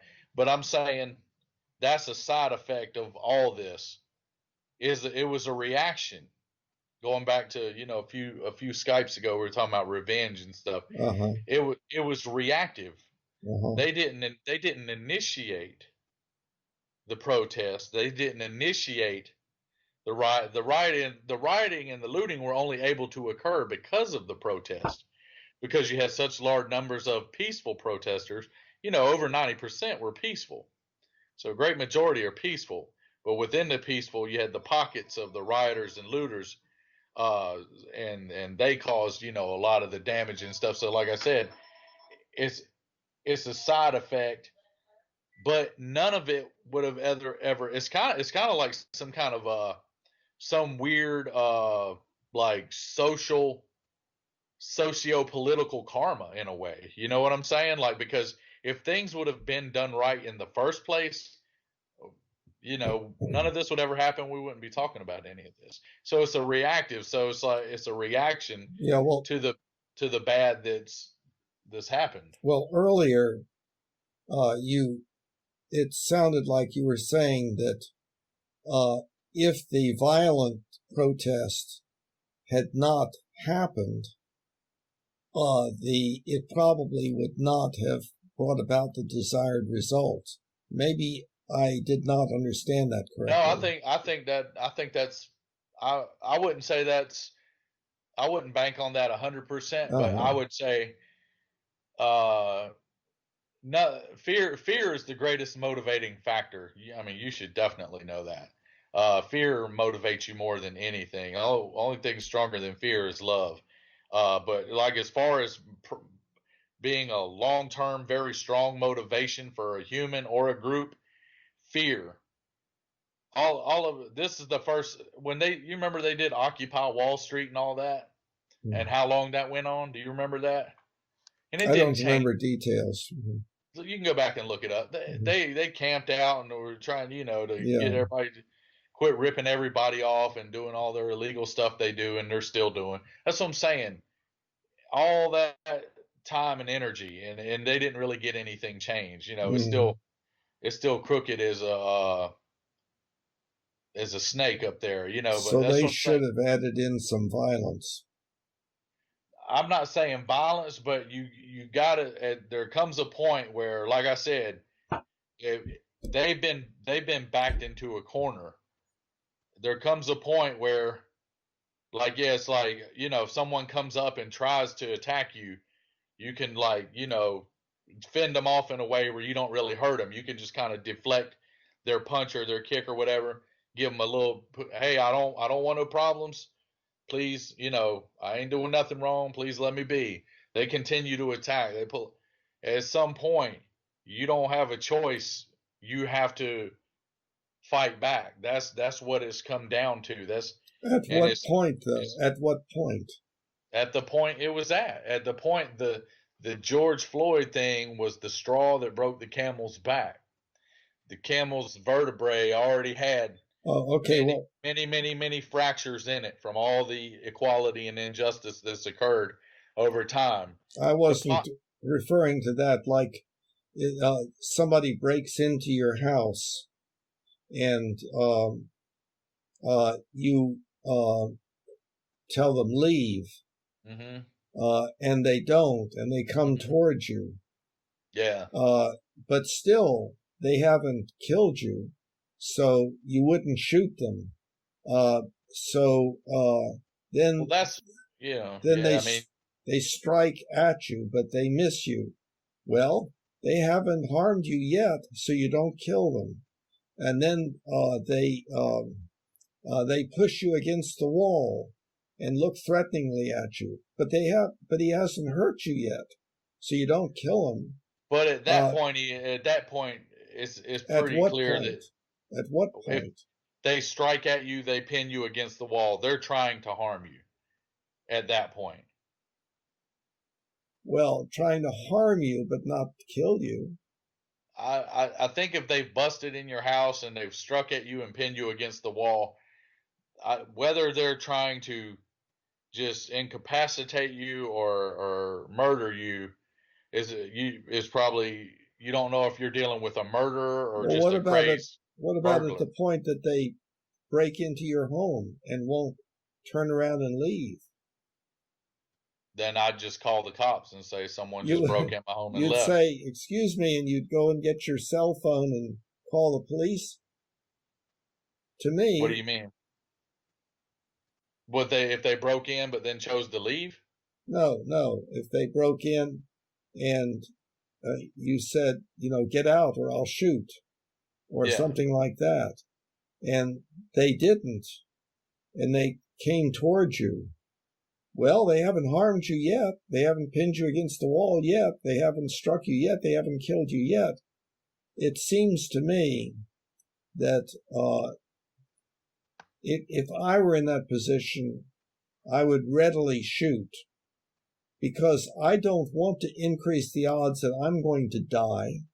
Okay, that's what I just said. Once they're in attack mode, you're not going to analyze, well, I don't know if they intend to just rough me up or Right. kill me. You're not going to, once they refuse to leave and come at you, and in 2011 they signed the Stand Your Ground law, aka the Castle law, that makes it okay to do this.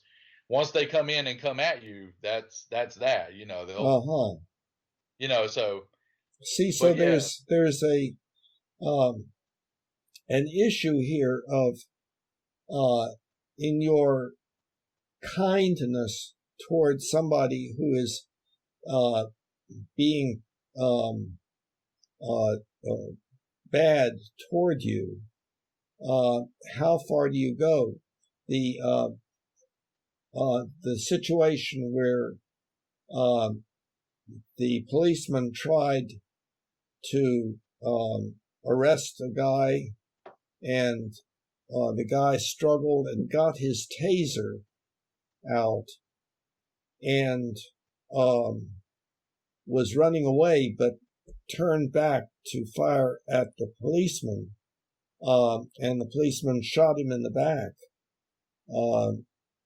That is now an example of police brutality. To me, that does not make much sense. To do that sort of thing. Have you examined it closely and looked at all the details? No. Okay, well, you might want to then, before you really, make a definitive claim such as that, because he fires the taser, he's running and reaches back and fires it just aimless through the air. It's not going to hit the cop. You mean he wasn't pointing it at the cop? He don't point it at, he points it backwards and just fires it randomly through the air. It's hard to hit someone with a taser standing still. Okay, but so the policeman would say, okay, well, the odds are pretty low that he's going to tase me and kill me. There's more layers. It keeps going. It keeps going. The reasons that he didn't have to kill him, there's like 5 or 6 more layers. I see. It's very unlikely he's going to hit him with the taser. Taser's not deadly. There's 2 cops there. They should have already called for backup. There should be 2 or 4 more cops on the way. If you operate a taser, you probably in training get tased. As also, because I've watched videos of the training, when you get tased, there's a real easy way. As soon as that thing hits you, you swipe at it. It'll come. It just barely sticks in your skin a little bit and delivers the electrical current. A non-lethal electrical current. Just to incapacitate you so you can be subdued and arrested. Well, my understanding is that that there is some police department.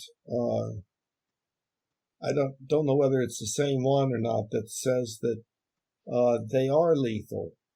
Or Okay, then in that case, why are they using them in the first place? So they just incriminate. So now they're using lethal means of subduing people. Yeah. So they just shot themselves in the foot. Then. My understanding of the taser is not that it is 100% lethal, that it reduces the likelihood of killing the person compared to the use of bullets. Yeah, I mean, yeah, but like, I think like less than 1% of people die from getting tased. So it's a very low fatality rate. I've heard of a few cases where people tased and died because they had like a heart problem, or the taser, the voltage was too high, something like that. But that's been years back, and they've regulated the voltage in them, and so like that's what I'm saying. Well, the cop was in no mortal danger whatsoever. Okay, Less than 1% mortal danger. What about in a situation? Use deadly force. I'm sorry. What about in a situation, imaginary situation, where the man does turn around and takes aim at the policeman with the policeman's taser? Should the policeman shoot him with a gun or not? I would say no, because the policeman should know how to disarm himself. Soon as the taser comes and hits him, you swipe it. You swipe it right out. I've seen it done over and over again watching training videos, because I just study all these different videos constantly of all these different techniques with different weapons. So I've watched the taser videos, and the kind they were using that shoots out the little metal wire and then conducts the current through the wire into your body. I've seen them do it over and over again. So if you're using the taser, furthermore, there was another cop right there, and they also have they have guns that they can load with rubber bullets. They could have two guns on them, one with real bullets, one with rubber bullets. Like I said, and this is why they'll probably get the conviction on them, is because they'll prove there was no need for deadly force. The guy was running away and just fired a taser backwards in the air. The taser is, well, like I said, they said it was non-lethal. If they try to say it was lethal, then why are you using it on people in the first place if it's probably going to kill somebody when all you're trying to do is arrest them? So that kind of contradicts itself. So it has more to do with the percentage chance of it being lethal. Same way with shooting with a bullet. Like I said, probably less than 1%. Yeah, I don't know. But whereas getting shot with bullets, probably, half the time, it's probably a pretty high fatality rate. But that's what they're gonna deem, there was no, when he shot the taser, so further, the taser didn't hit the cop. It just off through the air, kind of to the side, and there's two cops. They got his car. He left his car there with all of his stuff in it. So they got his car. They know where he lives. They got his license, all that stuff. They could have even just let him run and picked him up later. Or if the cops are halfway fit, like every cop should be that's out there working the street, they could have just stayed with him and let him run, get out of breath, let some of the adrenaline burn off, and then subdue him. Or, hey, we got a runner, on the walkie-talkie. Hey, we got a guy running, and stay with him. And he's running in this direction. We need backup. We need at least one more car, probably two if you got it.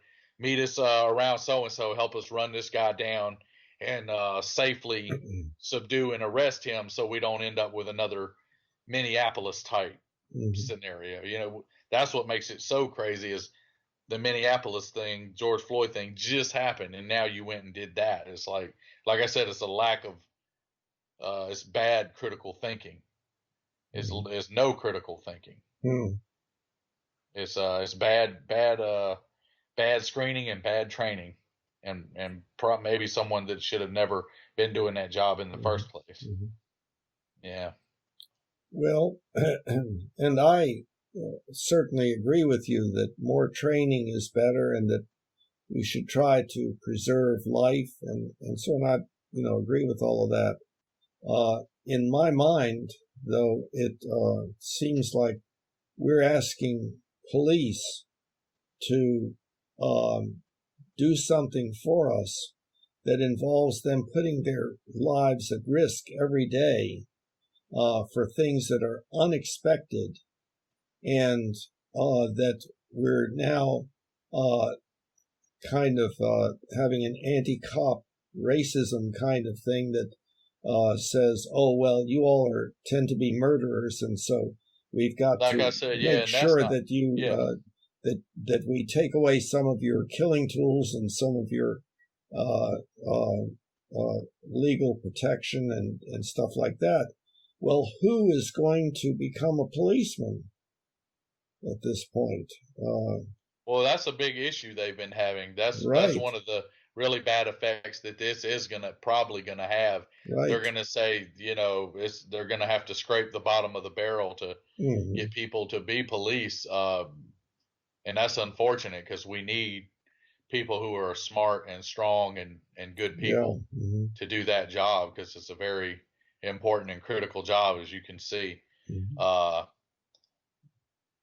but it's society, humans in general are not very fair or rational creatures generally. If you just look at the way things are going, just the general Absolutely. populace, yeah, I they're not agree. very, yeah. So most most people are not being on either side of the Mm-hmm. this argument or debate, are not being really fair or rational about their viewpoints because, like I said, all the police, they're not showing all these cases every day where police save people's lives. Right. They should, if you were being fair, you would show some of that too. Well, hey, yeah, the police, there's been a few bad cops do a few bad things, but all right, look at the statistics on how many lives the police have saved. Mm-hmm. Uh, and then, oh well, dang, okay, so man, there are a lot of good cops. Man, we do really need them. Look at let's look at the statistics. Just like in New Jersey, where they dissolved that one police force, they like completely abolished it and then they like rebuilt it from the ground up. And now and they did like a big thing with like community outreach where Mm-hmm. the cops go out and get to know everybody in the town and the Mm-hmm. community, and like their crime levels have dropped, and Mm-hmm. their uh incidents like their incidents like bad incidents with police and uh, assailants and people have gone way down. So it shows you when something's reformed correctly, and things are addressed Mm-hmm. intelligently and rationally and fairly, that things can be fixed. But and Yes, I agree. but that's one. But still, like I said, it's unfortunate. But I still think it took something hardcore to push it that far. You mean violent? Yeah, unfortunately, I hate that it's that way, but uh, it, it took it. I would like to be wrong about that, Mm-hmm. but I don't believe I am. I believe the government and society are a little bit scared by what has gone on, a little bit afraid, and it is a little scary and fearful, and we don't want it to happen again. It's intense, it's crazy, and I think it was a boiling point in the government and all the different police organizations and the government are like, we got to do something. Like the time is now. We don't have a choice, Mm-hmm. because they can see, you can kind of see, as bad as things have been, you can kind of see how they could get a lot worse if something's not done. Mm-hmm. If No, like I a am. I certainly am in agreement that we need to make lots of change.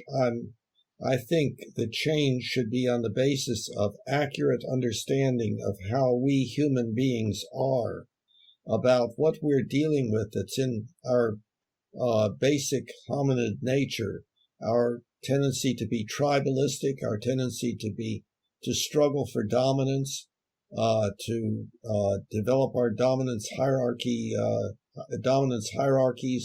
where we have our place in the dominance hierarchy and all of that, and and the use of anger and hostile behavior and so forth. All of that, I think, is in us by virtue of evolutionary processes, but that we can, with understanding, we can inhibit a lot of that stuff and enhance the stuff in us that makes things better. So that's my my belief that we need to understand ourselves better, and it's going in the opposite direction to have waves of groupthink, waves of primarily emotional behavior that is based upon the idea of winning and dominating the other side. People dividing up into groups and fighting each other and seeing who is going to win and so forth. That's built into us, but we also have ways of engaging in social contract where we say, let's work out things that in such a way that it's good for all of us. And we can do that because we have language and can communicate with each other, whereas chimpanzees cannot. And if we continue working on that, we can get to a far better way of living on this planet, et cetera, et cetera. That would be predicated a lot upon a widespread willingness to be that way. Well, it would depend upon a gradually growing agreement that, hey, look, when we do things this way, it makes things better. When we do things this other way, it makes things worse. And so maybe we can learn. Maybe we don't have to go to war every now and then. Maybe we don't have to kill each other. So then you gotta, but then then that gets tough because then you gotta, then you're getting kind of deep into some twisted psychology of greed and power and hatred and ignorance, and you're getting into those things, and a lot of powerful and corrupted people having a lot of wicked and ill-intended agendas. None of the war. A lot of the wars didn't need to happen. It was man's issues and ills that made them happen. Theoretically, they all could have been worked out. So are you basically hopeless about getting to a far better future? Oh, no. I think what we're going to see, once this COVID thing blows over, they get a vaccine for it next year. And, once it blows over and we get a handle on this, and if they do, in fact, come up with a good reform bill for the police conduct and police protocol, and the judicial aspects of that all, if they can make some good legislative process in that regard, and I think things will that's going to be an example of things getting better. Things are going to get better because of what's going on. It's unfortunate that it took all of these horrible things going on, that people had to get murdered by police and then, or killed or murdered, however you want to try to classify it. People were fatally wounded by police, and then in a reaction to that, people protested, and then that brought about rioting and looting. It's unfortunate that it took that to bring about change, but like I said, unfortunately, that is what it took, because people been asking for it for years and decades, been asking for equality and fair treatment and justice and things, and they haven't got it. So it's like, unfortunately, it took some very ugly and horrific things to bring about change. but you are going to see things getting better in that regard. I think to one degree or another, hopefully a better degree. Yeah, And but anything else, you're slowly seeing things getting better, but um, whether in the near future we're going to see a drastic or dramatic change, I would I'm not. I Yes, would like to, yeah. it's easy to misunderstand what I am saying. Um, I don't think that there can be drastic change over the course of 10 years or something like that.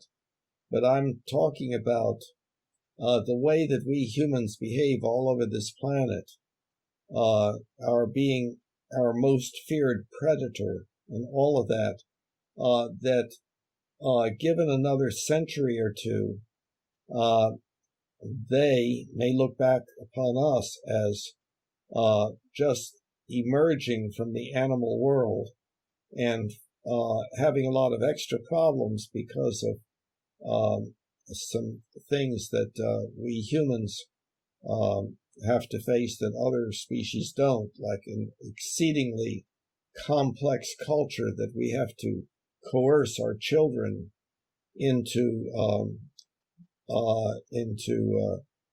being consistent with, and so forth, and our use of punishment and our belief in punishment and revenge and so on. So I think that it is possible that we can get to a far better place, but not next year, not in the next decade. On the other hand, I think movement in that direction is something that is desirable and should be promoted. Yeah. Uh, and I think, just, what you're, like what'll happen with the judicial and police reform will be like a tiny step Yeah. Mm-hmm. in that overall uh, Yeah, kind of area of thought, of because things getting better. our whole culture, our whole way of operating has to change, and especially our child rearing methods, where Mm-hmm. we rely heavily upon punishment. Everybody believes you have to punish children, and almost everybody. And but Yeah. we're moving away from that. We learn that the more that we punish children, the worse the outcomes are. And although it's a statistical issue, it can vary. Somebody can be punished a lot and turn out to be unusually good and so forth. But statistically, the more And that the you're kind of generalizing punishment too, yes, yes. like so you'd have to specify types of punishment, No, I am by and punishment. like, I'm by punishment. I mean doing anything deliberately to make the child feel bad, whether it is scolding, frowning at, yelling because at, I know laughing at. two different cases. Mm-hmm. One of them lives on my street. I'm watching it play out, and Mm-hmm. another one was some people, some friends of ours I've known uh, from a while back, and I see two different cases that are very similar of a man and a woman, solid home. The mom and the dad are in the home, middle class home, good income, so there's no economic distress, nothing like that. But yeah, then one home you did have, and that's not correct because, well, one home you did have a divorce, but it was still a stable and good home, and the father was still involved. And but both, what's similar about both these cases is they had one child, their first child, and the older child in both cases was a very just, I guess, kind of what you'd say naturally easygoing uh, creature, human, and like they're kind of quiet, soft spoken, very well behaved children. I've been around them, uh, articulate, well behaved, like no any behavioral detectable behavioral issues when they're around. I've been around them whatsoever. But but then the parents, uh, their parenting method is that of which you speak about. They don't really discipline so much. It's kind of like non-disciplinary, non-punitive uh,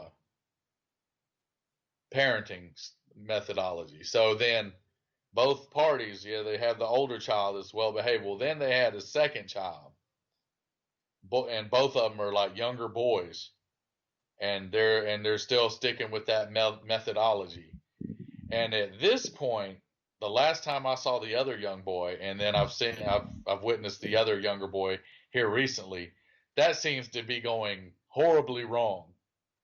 Like their behavior is alarming. You know, the Yes, behavior well, of the child. I But they're, understand that.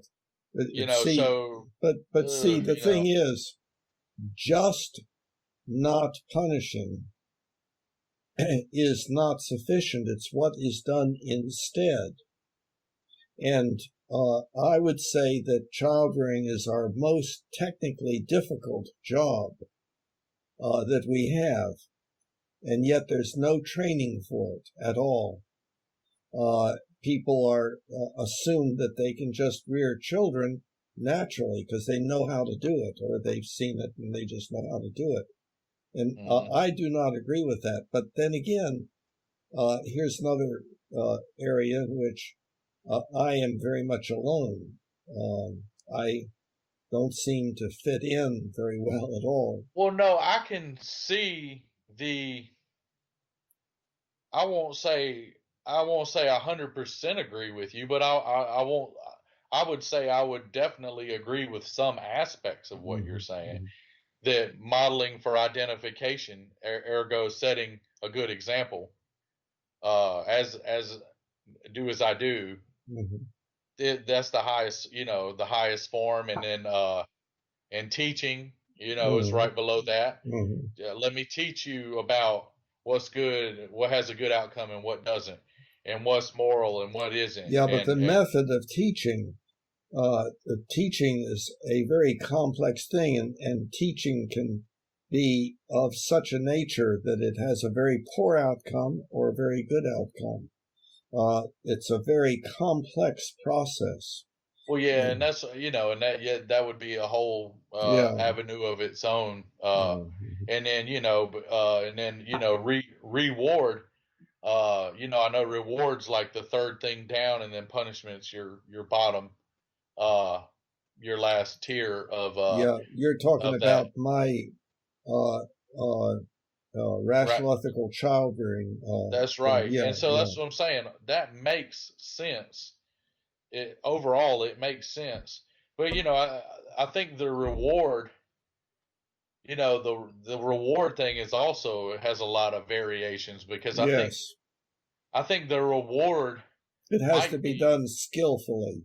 and it could be just as valuable as the teaching and the modeling for identification, Uh-huh. really, Yeah. because the reward dopamine is so powerful.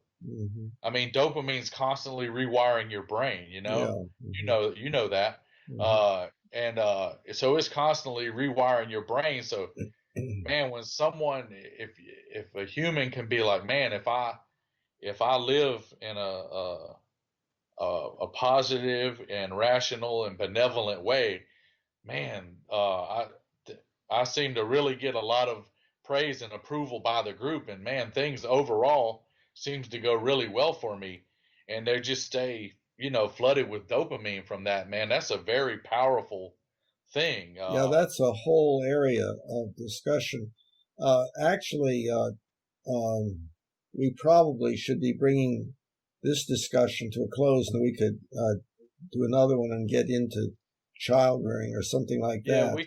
we could kind of pick up where we left off here next time, and kind of go with that. But at least most of everything. what we talked about had to do with the Chauvin Floyd thing. And of course, what happened was there was no progress in agreement. I have an entirely different view than you do, and mine is different from almost the whole rest of the world. And But so I understand that.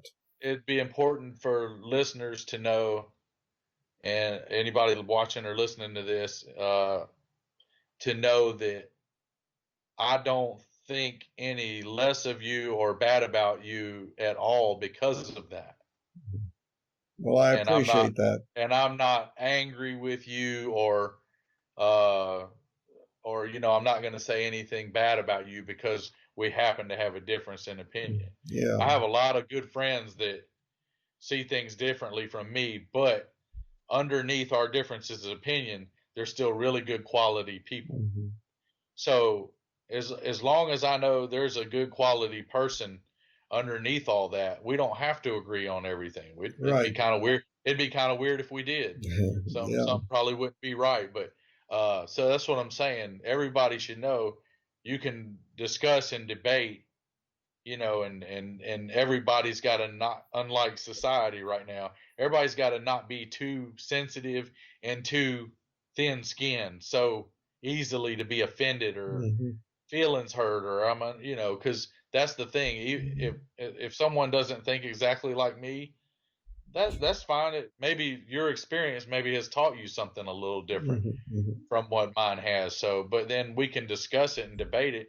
And even if we can't come to an agreement, we can still be good to each other and be Yes, friends. And I agree. I can say, well, okay, even though we have a difference in this opinion, I still know that if Bill was in this situation, I'm confident he would do the right thing.